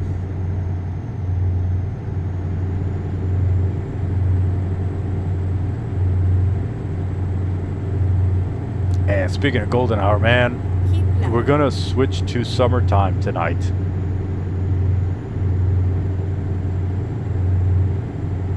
I'm not a fan of the switching of the clock. I don't see a reason to it. I would like to stay on regular time because I am 40 plus. My birthday's coming up. I am going to be 42. I think. But who's counting? Other than my body. So doing this whole time change thing, it's you know, it's an effort. Like, really, I don't have, like, every time I change the clock 1 hour forward or 1 hour back, it doesn't really matter. My sleep gets, you know,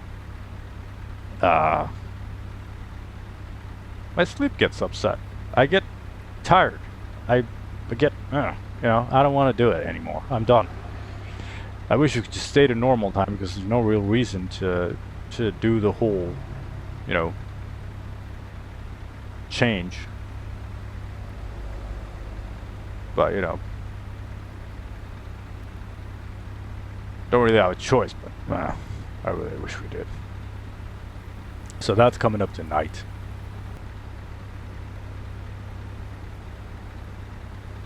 Looks like we found ourselves a traffic jam.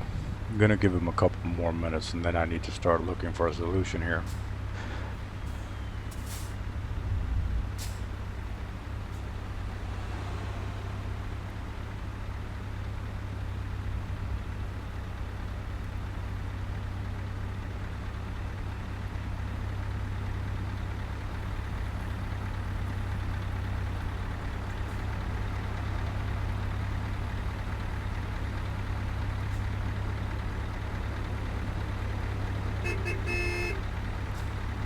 Yes. Yes, honking normally helps.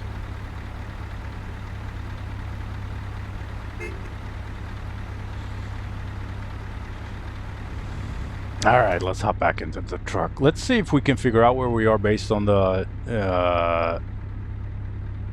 HR is the country code on the license plate. And while we don't have anything else to do for the moment, we'll take a look.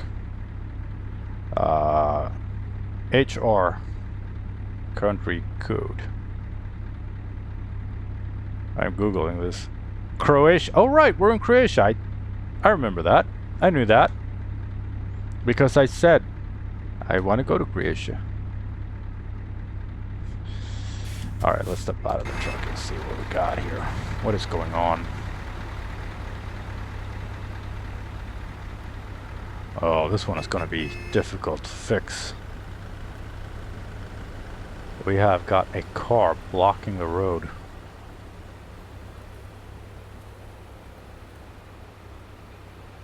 And it looks like it's a Ford Mondeo.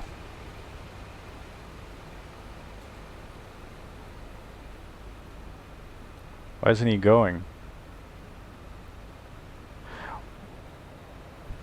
Well, we could, however, fit here on the side. I'm not sure of the legality of it, but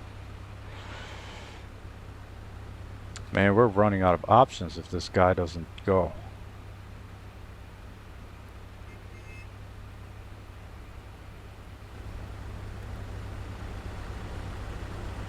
How much space do we have? Did I park myself into a tight spot that I can't get out of?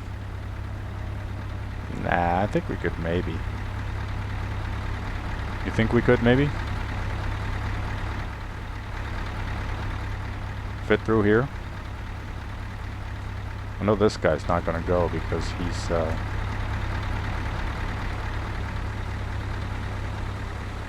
well, he's a computer program. Don't have much space to reverse.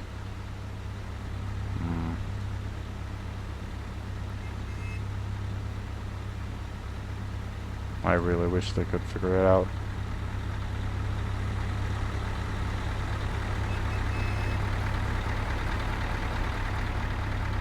Yeah, okay, let's see if we can squeeze through. We'll turn the fucking hazards on.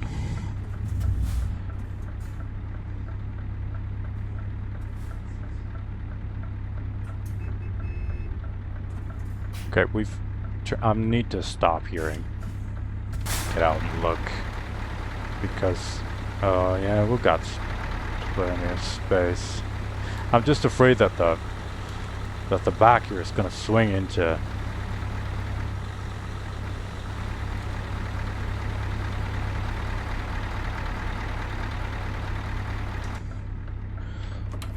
Let's give it some more.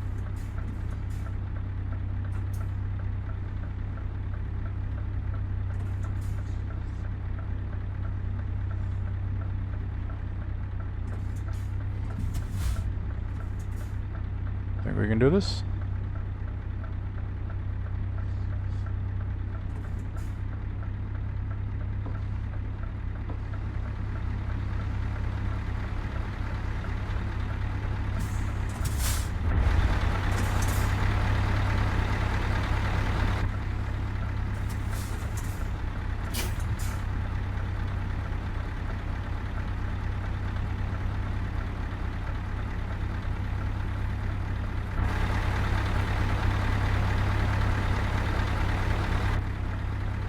Yeah, this is good.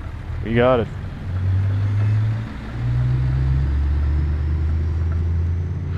I'm just gonna leave these guys to figure it out on their own. Because the way I see it, they're overreacting.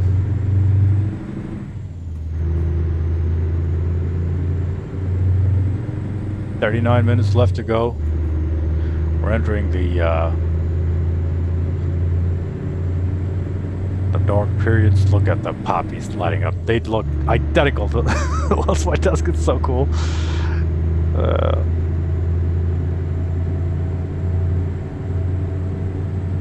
Yeah, so like I said, my birthday's coming up, and I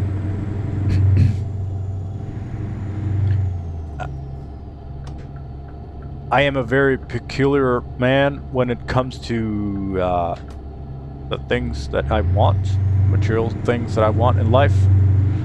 I know very much what I want, and throughout my life, buying a present for me has always been difficult because you would have to ask me for the item number of the things that I want, and the things that I don't want you to buy them for me because I don't want them. And I realize that that is difficult to give gifts to, but it's kind of who I am. So I do not now, nor have I ever, expected a gift of any kind, because I know this. I don't want to, when people ask me what I want for, what I want for Please mind the speed limit. my birthday or whatever, I don't want to tell them exactly what I want in order for them to just buy it for me, because I'm not under that big of an economical pressure, and I want the people that love me, I love them back, and I don't want them to spend that kind of money on me. I want them to spend that kind of money on themselves, because I will figure out a way to get the things that I want, and that's fine. And the things that I want like, I'll get them for myself. It's fine. But, you know, people want to give gifts because it gives them joy to give, you know? And I know this. But I should, I should actually make a plan of things that, not things, I know what I want and don't want, but I should make a list of things that would be a suiting present for me. Right off the top of my head, right now, bamboo boxer shorts. Because I already have all the bamboo boxer shorts that I want or need. I have. I found a pair of bamboo boxer shorts that I like, and I now have 14 pairs. Because that makes underwear a non-issue for me, you know? But like, I don't fucking know what I want for present. Nothing. But yeah, it keeps coming up, and I know I'm difficult to buy presents for. So yeah, there's that. But I do love giving presents, and just I love giving things in general. And it's not without issue, because like, say for instance, car.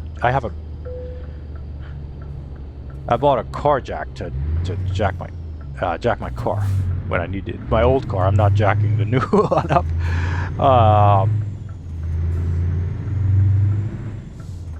But my old one to change tires or whatever. But I couldn't really figure out how to use it.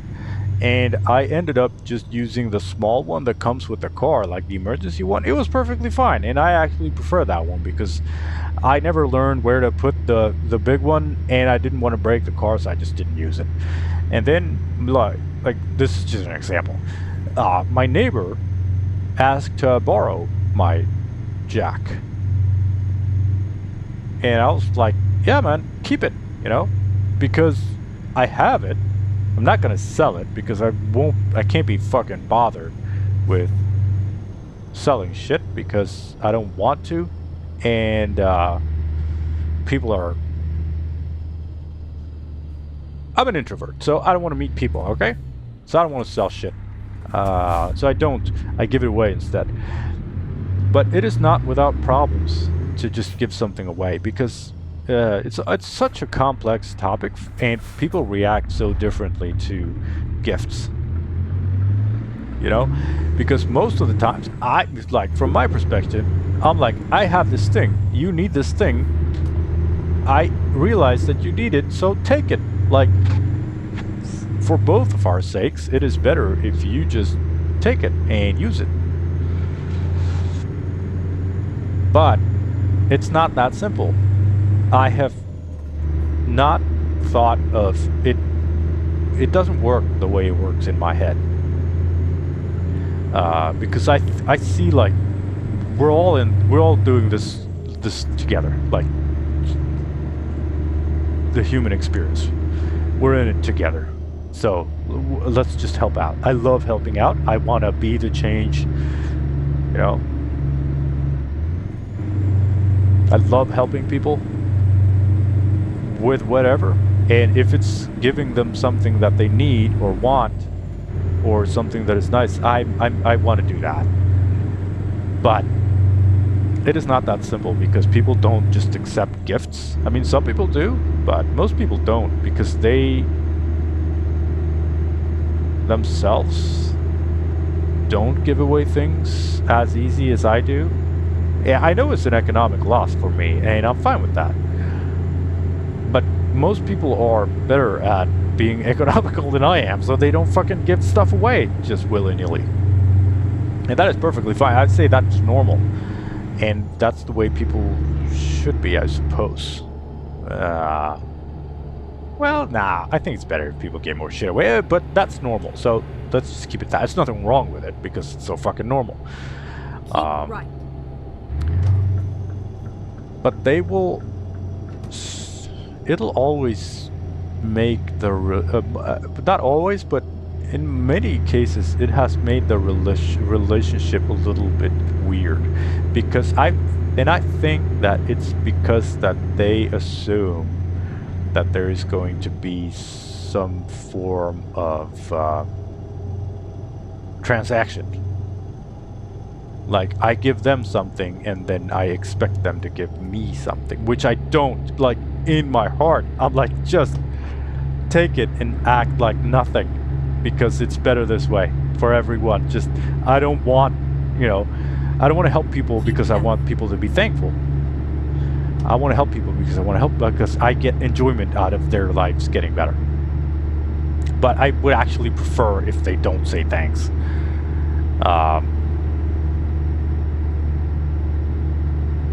But it gets weird, you know? You give something away and it gets weird. I don't want that. I want it to be like normal, but it doesn't get normal. It just gets the risk of... I've found out that I do it less because I don't want to risk it getting weird just because I want to give something away.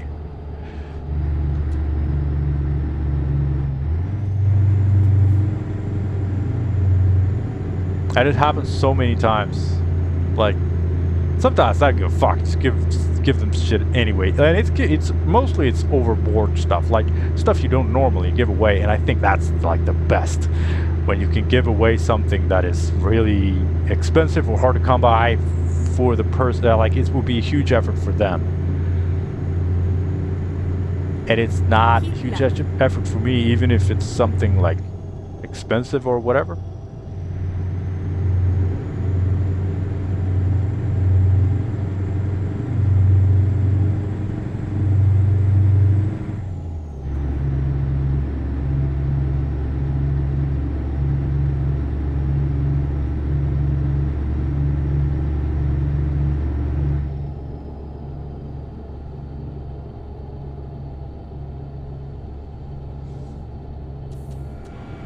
Caution. Please watch the speed limit. Looks like it's time for us to cross over to a new country. We're getting closer to our destination, and that puts us in Austria. Is it Austria? Yes, it's Austria. I can see the flag. One of my best friends lives in Austria.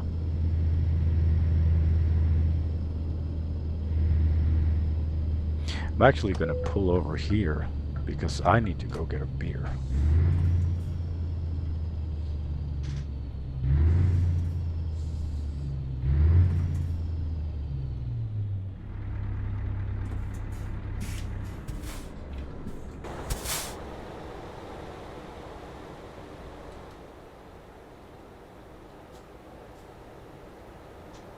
I'll be right back. And just like that, I'm back with a beer. 682 kilometers left to go, so we're almost there.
I was hoping I was going to get the fuel economy down to below 50 liters per 1,000 kilometers, but we're at 51.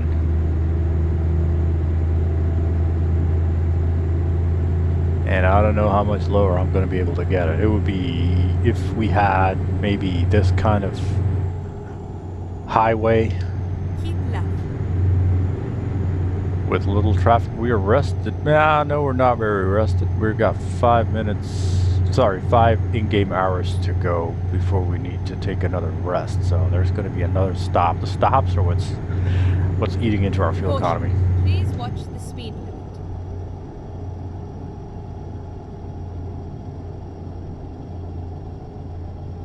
Stops in this mobile home. Caravan. What do you call it? House car.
Caution.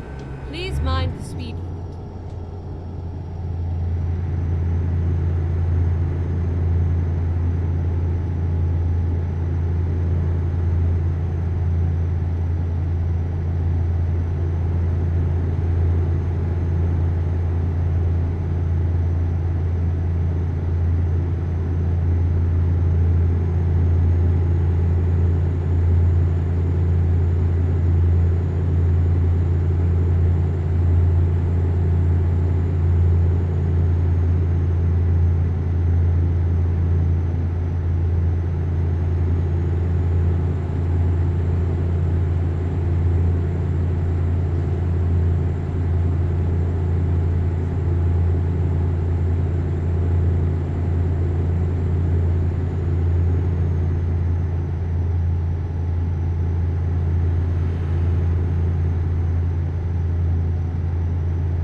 Game developers are working on an update on this game, the way cargo system works.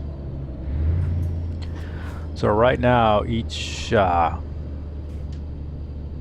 cargo is modeled into the trailer, so there's one model for each cargo type, and that model is the trailer and the cargo, so that adds up to a bunch of models, which takes up hard drive space and limits the way the game can work with the cargo. So they're working on an update that's gonna make the cargo models separated from the trailer models, which means that, for instance, if we're transporting one transformer, so in this case it's not going to make a huge difference except for cargo space, but there are different kinds of cargos, which is like, for instance, forklifts.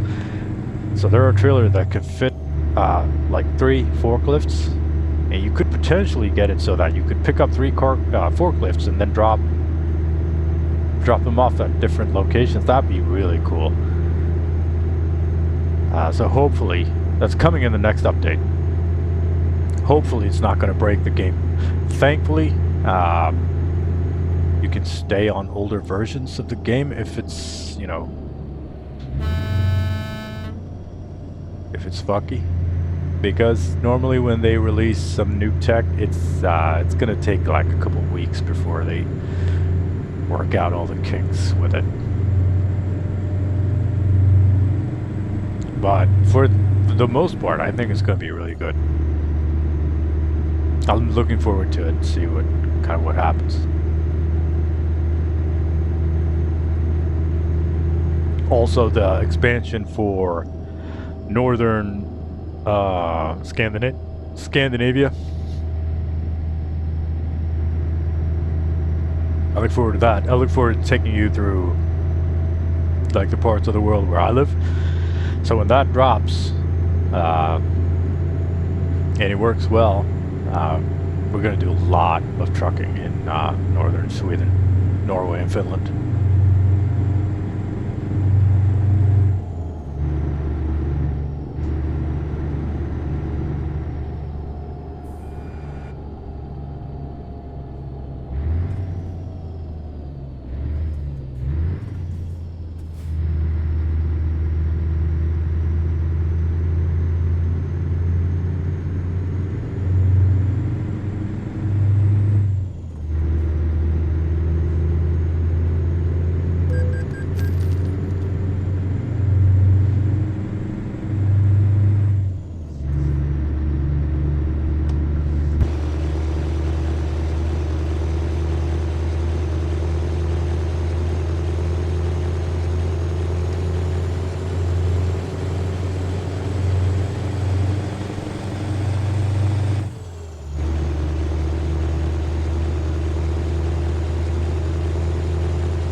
I'm gonna try to sleep as late as possible because this night driving it's very comfortable, very little traffic.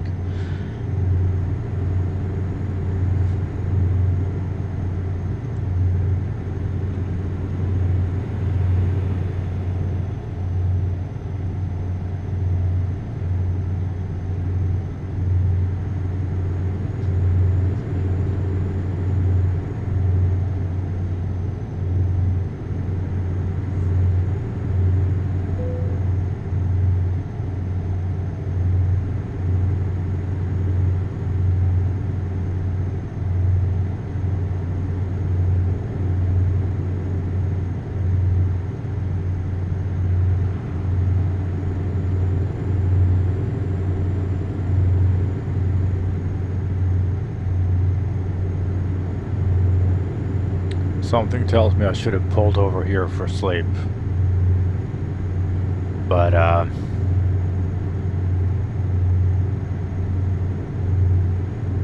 well, I didn't. But I really need to catch the next one.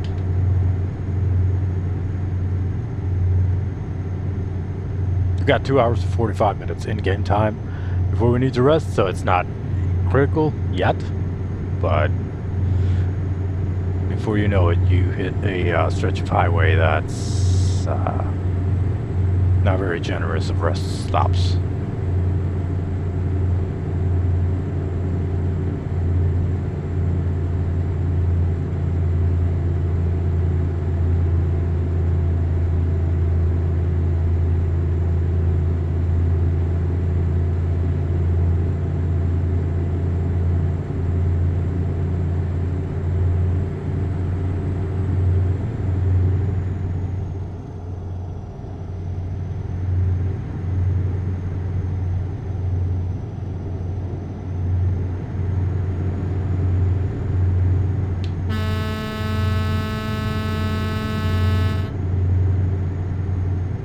Sorry.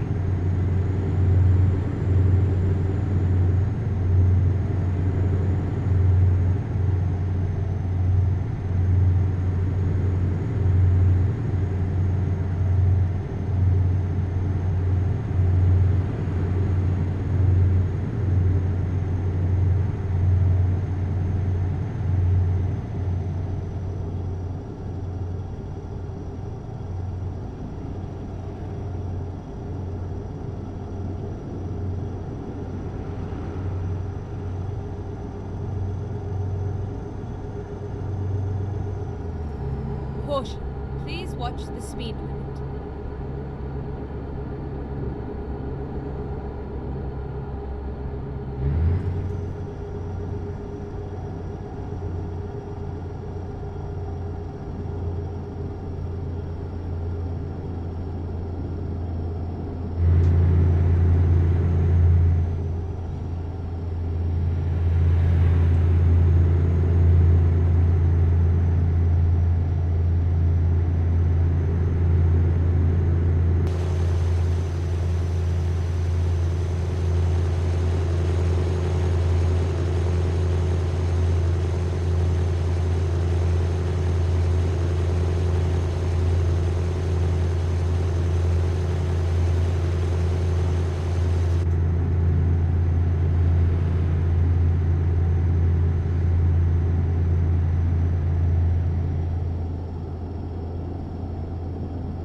Hey, we're in Germany.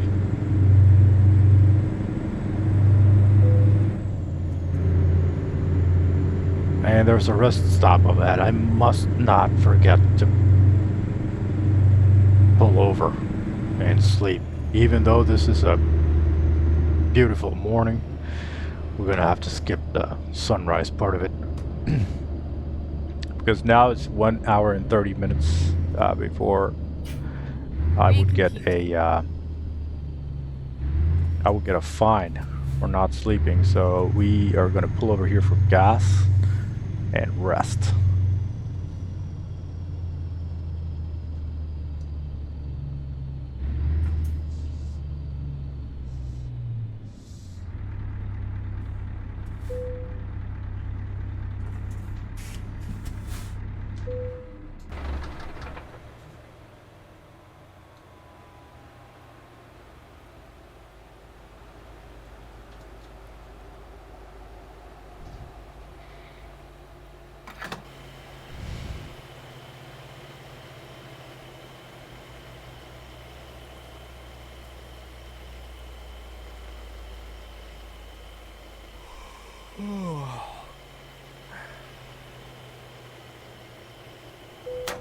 $778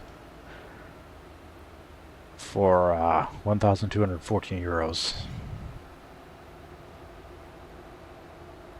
It's not the cheapest thing in the world, but sure is pretty.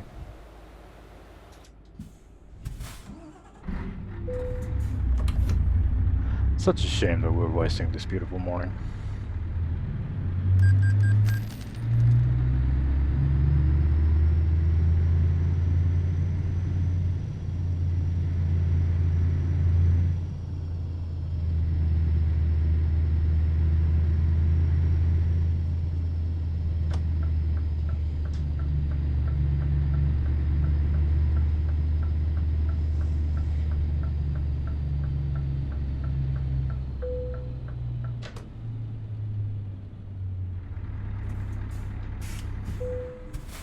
Okay, let's sleep.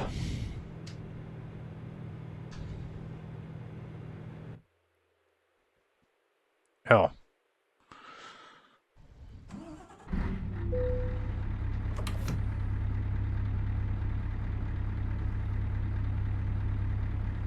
Harsh sunlight.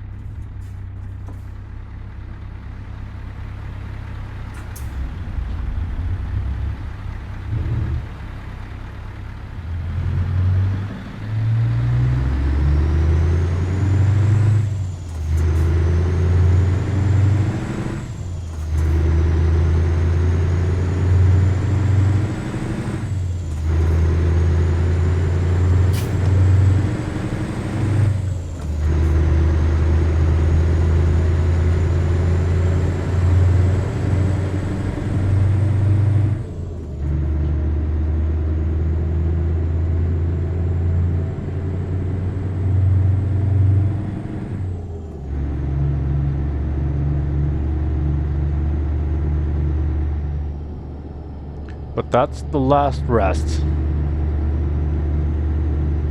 5 hours and 43 minutes of in-game time. 386 kilometers. We're in the home stretch here. This is a great trip. I enjoy this very much. I am going to do more heavy pulling with this truck.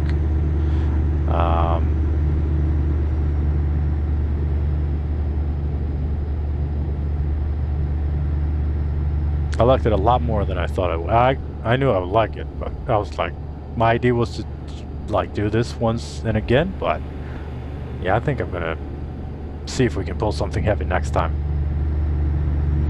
We'll see what the exports of Germany has to offer.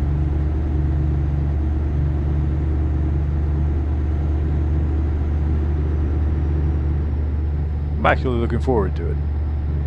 I mean, looking at the, of course I'm looking forward to the trucking, but I'm looking forward to looking into the exports of Germany. I might talk about it a little bit more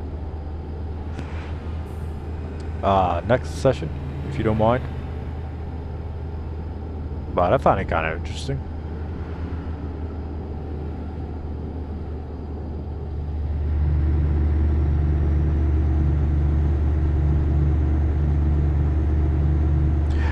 Oh, speaking of gifts, sorry, I actually,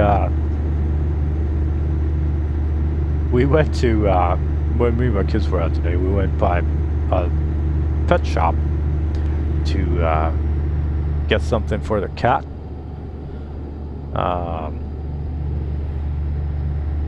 And they have aquarium fish. And man, I want an aquarium.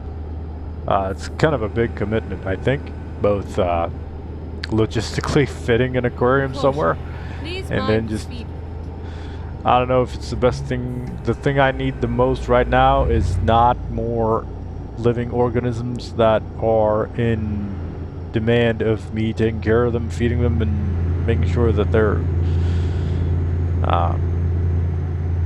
existence is as best as it can possibly be. But yeah, I don't know. It's something about those little fish. Found like I think 4. I didn't write their names down or anything. I'm not about to get an aquarium. I would need to have my wife on board, and I know she's not, so it's probably not going to happen. But I found a couple. Like I found 4 species of fish that'd be pretty cool. There were one that was like white. They were either white or white with black spots. A really nice looking fish. And there was one species that were kind of small. You know the shape of Doris from Finding Nemo? You know, the kind of flat, tall, short fish? I like those. Those was just, well, I think they were like gray or green or something. And then there was this kind of small fish living. They were all very low on the bottom. They weren't flat or anything. It was just swimming really low. They're, I guess, bottom feeders. I have no clue what they were called either. Oh, and the white and black ones, they also, they were white with black spots or orange. They were very beautiful in their little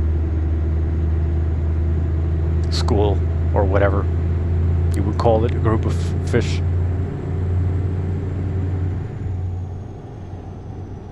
It's just I think it's a nice thing to tinker with. But I know that with everything, I would just go overboard with it. You know, get some crazy aquarium built into a wall or whatever. So maybe it's best not to. But I think that, I don't know if I'm wrong here, but I think the cat would appreciate it too. Just have some fish to look at. He is a killer though, so he would try to fucking kill him every chance he got, and he would probably figure out a way. So I don't know if he would stress them or anything.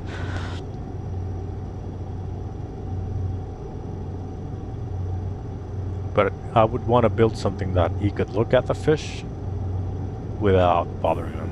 No, I don't know if that's possible, but I think that'd be cool.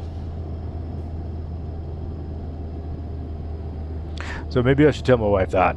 Oh, it's a fire up ahead.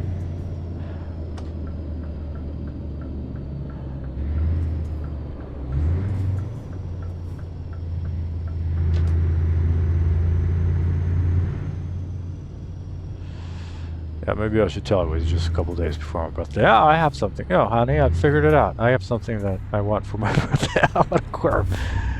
But we're back to square one because I would want a very specific aquarium with very specific interior. And a very specific pump. And very specific water quality. So she couldn't get me one even if she tried. Oh, that sucks. Having your fucking chemical content. Yeah, he looks stressed out. He's like, shit. Kolega, problem.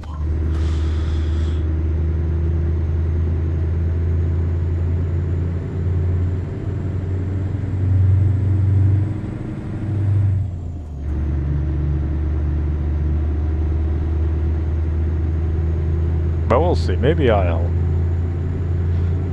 have a couple of fish in a year or so. They also had birds. Man, I'd like to have a bird. That is completely, totally, and without discussion out of question. There is no birds gonna live in this house. No way ever. But I do love birds very much. I'm a little bit of an ornithologist myself.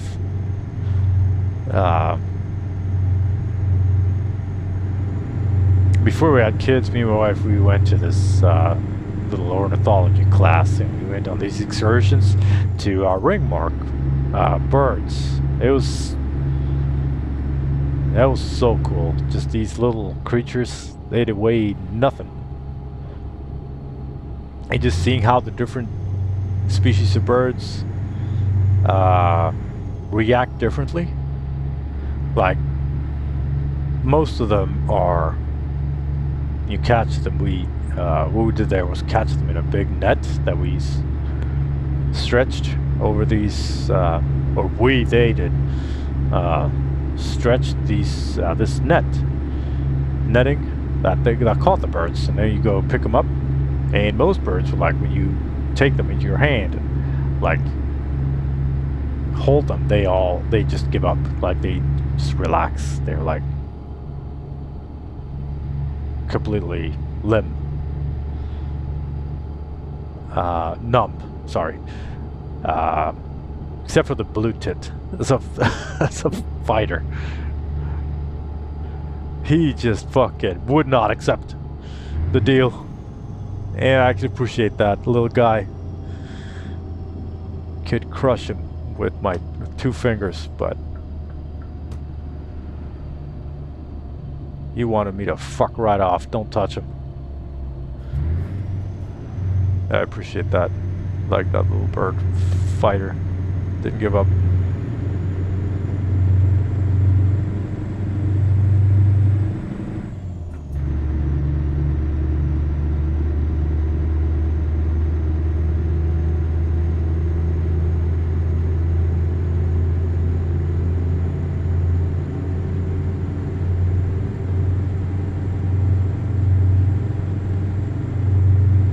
I guess the closest thing we're gonna get is this little owl here, Raoul, showing me the way home.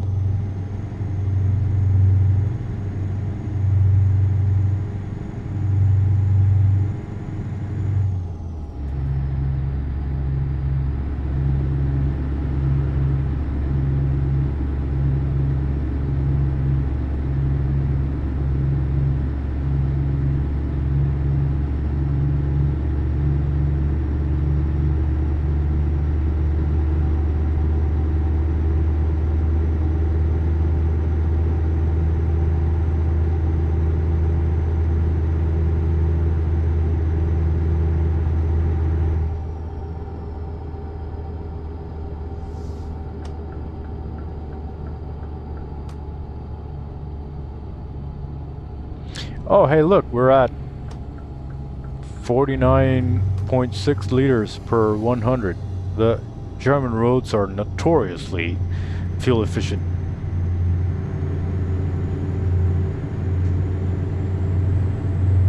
That's good. Keep left.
We're gonna be there soon. It's like 3 minutes left.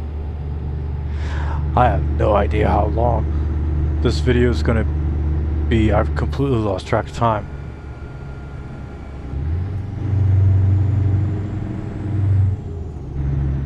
But this was great. I haven't done one of these really long sessions. One of these long drives, I mean. I kind of adjusted the format for the videos to not make it, you know, too long. But, yeah, I don't know, man. I think maybe we'll kind of never mind the length, you know? To hell with the timeline.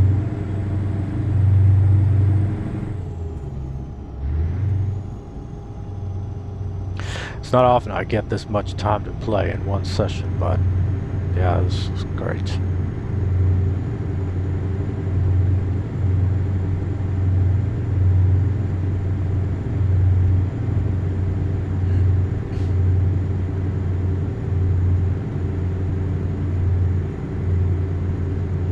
We've been going for 2,137 kilometers. We got 25 kilometers left. With our 48-ton transformer. Right. I wonder how much one of these things cost. That'd be kind of fun to know. Exit right. And if you don't know what a transformer Keep does, right. you know power lines. So to be able to transport energy across power lines for such vast distances that power lines run, you to get the current to be able to, you know, reach in any effective manner, you have to increase the voltage. So power lines are like 10, 20, 30, 40, 50,000 volts, depending on, you know, a bunch of different factors like lengths, thickness of the cable, stuff like that.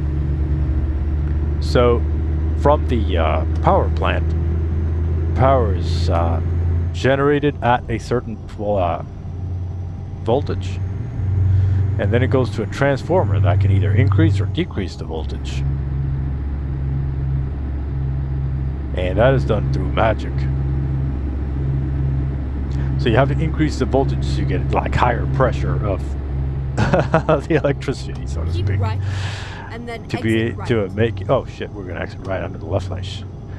So you have to increase the voltage to make it effectively Exit reach right. long distances when you're transporting energy, which Get electricity ready. is Turn left. a means of transporting energy. And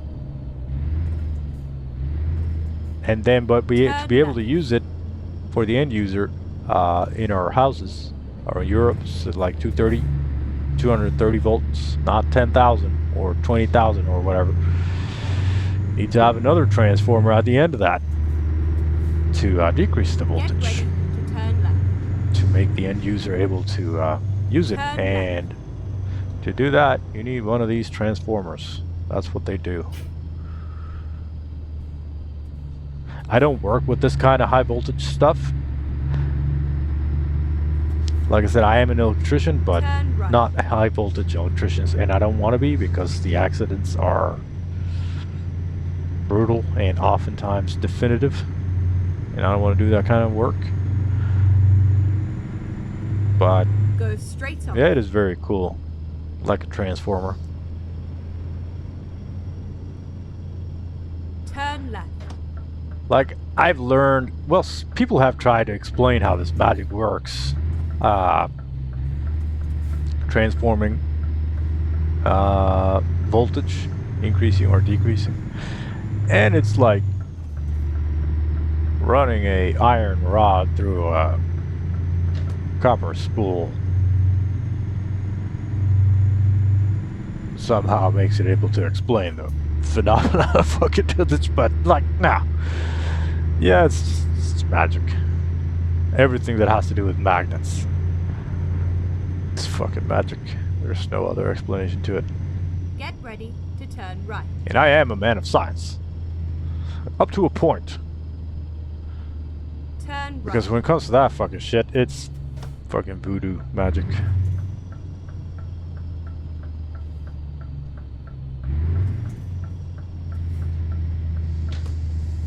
Well, I can tell you one thing about Germany.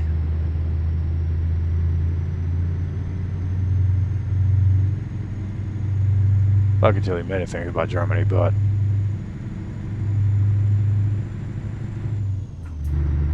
it is not beautiful. I'm sorry, but just calm down with the concrete, man. What the fuck? Get ready to turn right. brick, concrete, Turn right. effectiveness. It's impressive, but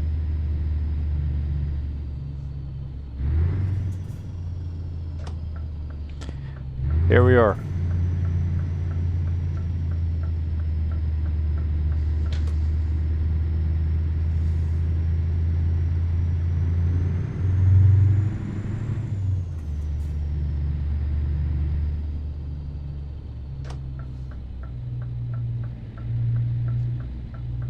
It was a nice ride. Yeah, it sure was, honey. Sure was. Okay, we need to think this through. We need to know. We need to get out of the truck. We need to go find out. There's no way we're gonna. Let's turn the engine off even. Let's look at this beautiful thing.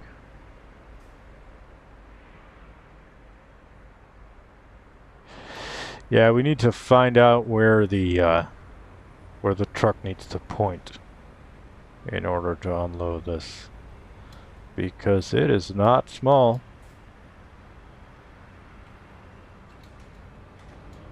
It's fastest hunk of junk in the galaxy. Not really, but not with me driving, but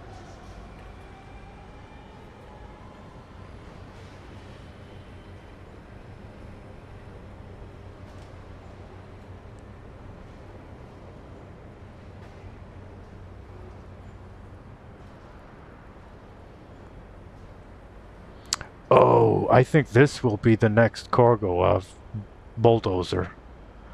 They're cool. Oh, here we go. We need to reverse it in here, because that makes so much sense. Yeah, a bulldozer is what we need to do next time. I wonder what the export of Germany, how their bulldozer export is. Okay, so we can drive through here. Oh, we want to point it that way and then back in here. Is it easier? Yeah, we drive through here and then we turn left. Point the backside here. Because that'd be easier than driving it around this way. Yeah. I have a plan. But like, this is, I think maybe the third time I even try to reverse one of these kind of trailers. So I want you to be very patient with me, because I will fuck it up. First 3 times, I think I'm gonna have to redo it 3 times. Look, even at this is so fucking cool. Look at this. I want to carry more transformers.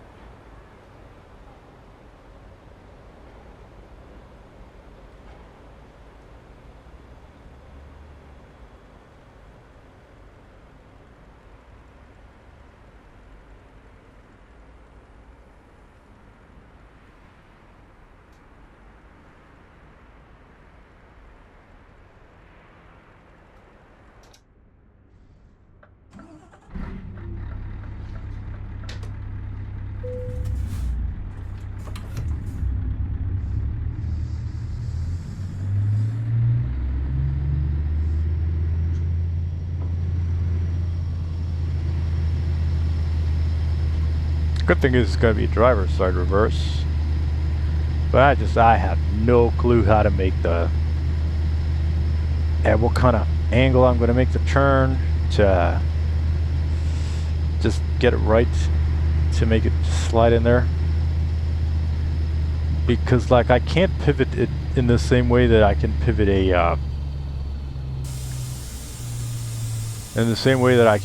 the regular trailers.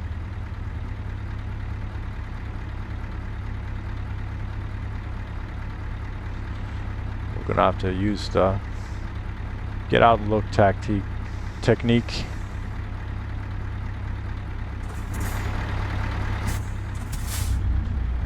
A lot. No pride here, okay?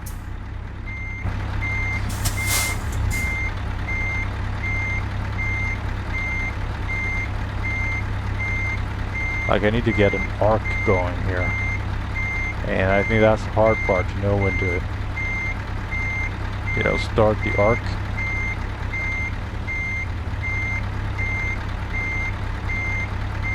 I have no clue if this is good or bad. No idea. It looks good, but I need to turn it more. Shit.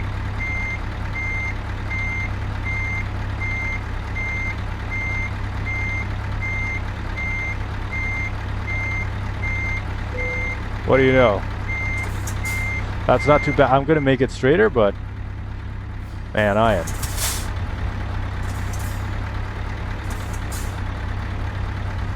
am not ashamed of that.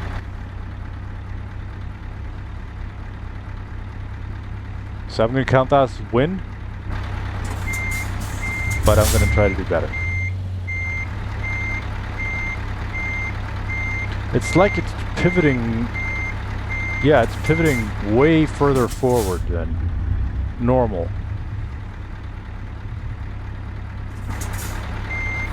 I need to wait.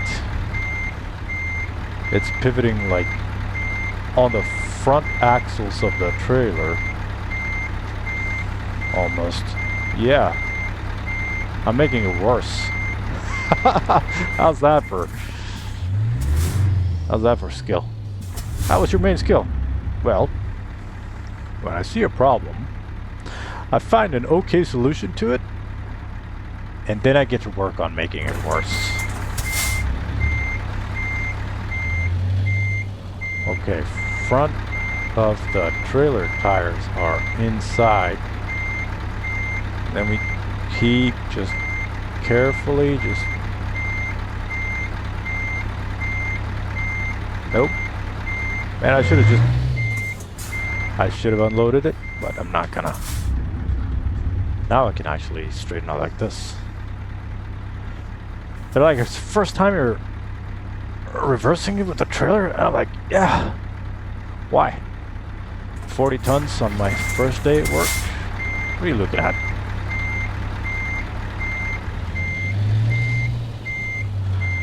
It wasn't as crazy as I expected it to be. Like, I have to just think a lot, and it's hard for me. I struggle with it.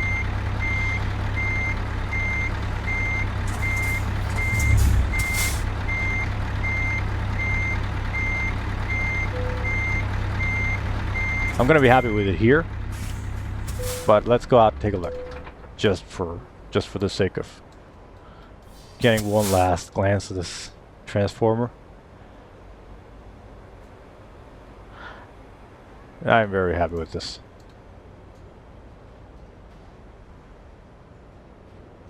Here's your PK900, sir. I hear that the PK1000 is going to be fantastic.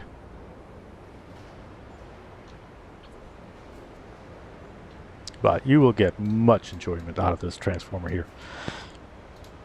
Wonder if we can read. No, we can't.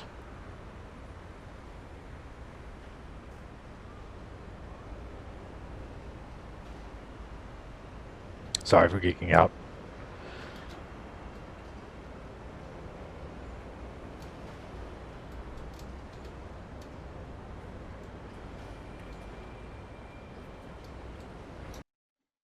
Stats time. 2,167 kilometers for 49.3 liters per 100. We did it, guys. That's great. I'm very happy with that. We spent 1,068 liters. That's a lot. Cubic meter of fuel. 0% damage, 2 hours and 14 minutes of driving time. Which means that this video is going to be endlessly long. From Istanbul to Frankfurt in our Scania S Deluxe Heavy Edition. 48 tons of PK900 transformer. Planned 2,170. Real with 2,067. So we actually went, this time we actually went shorter than was planned. So that's cool. That's first.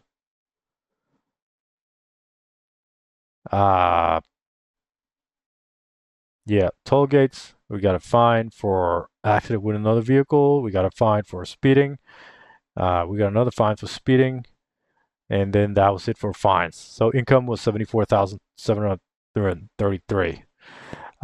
Taxes, other costs such as the fines, fuel cost was $2,029. Revenues 59,430. So this is a modded trailer. That's why we don't get the hardcore simulation evaluation, unfortunately, because this application here does not work very well with mod trailers and mod cargo, but it's part of life. We knew this. So yeah, overall, very, very happy with this delivery. I had a great time. And I hope you did too. Thank you for taking the time with me here to tune in and go for this ride. Next session, we're going to take off here from Germany. We'll see what we'll carry. If it's fitting for this truck, I hope we'll find something that fits this truck because it was a lot of fun to drive. So yeah, tune in next time and do take care of yourself. All right, bye.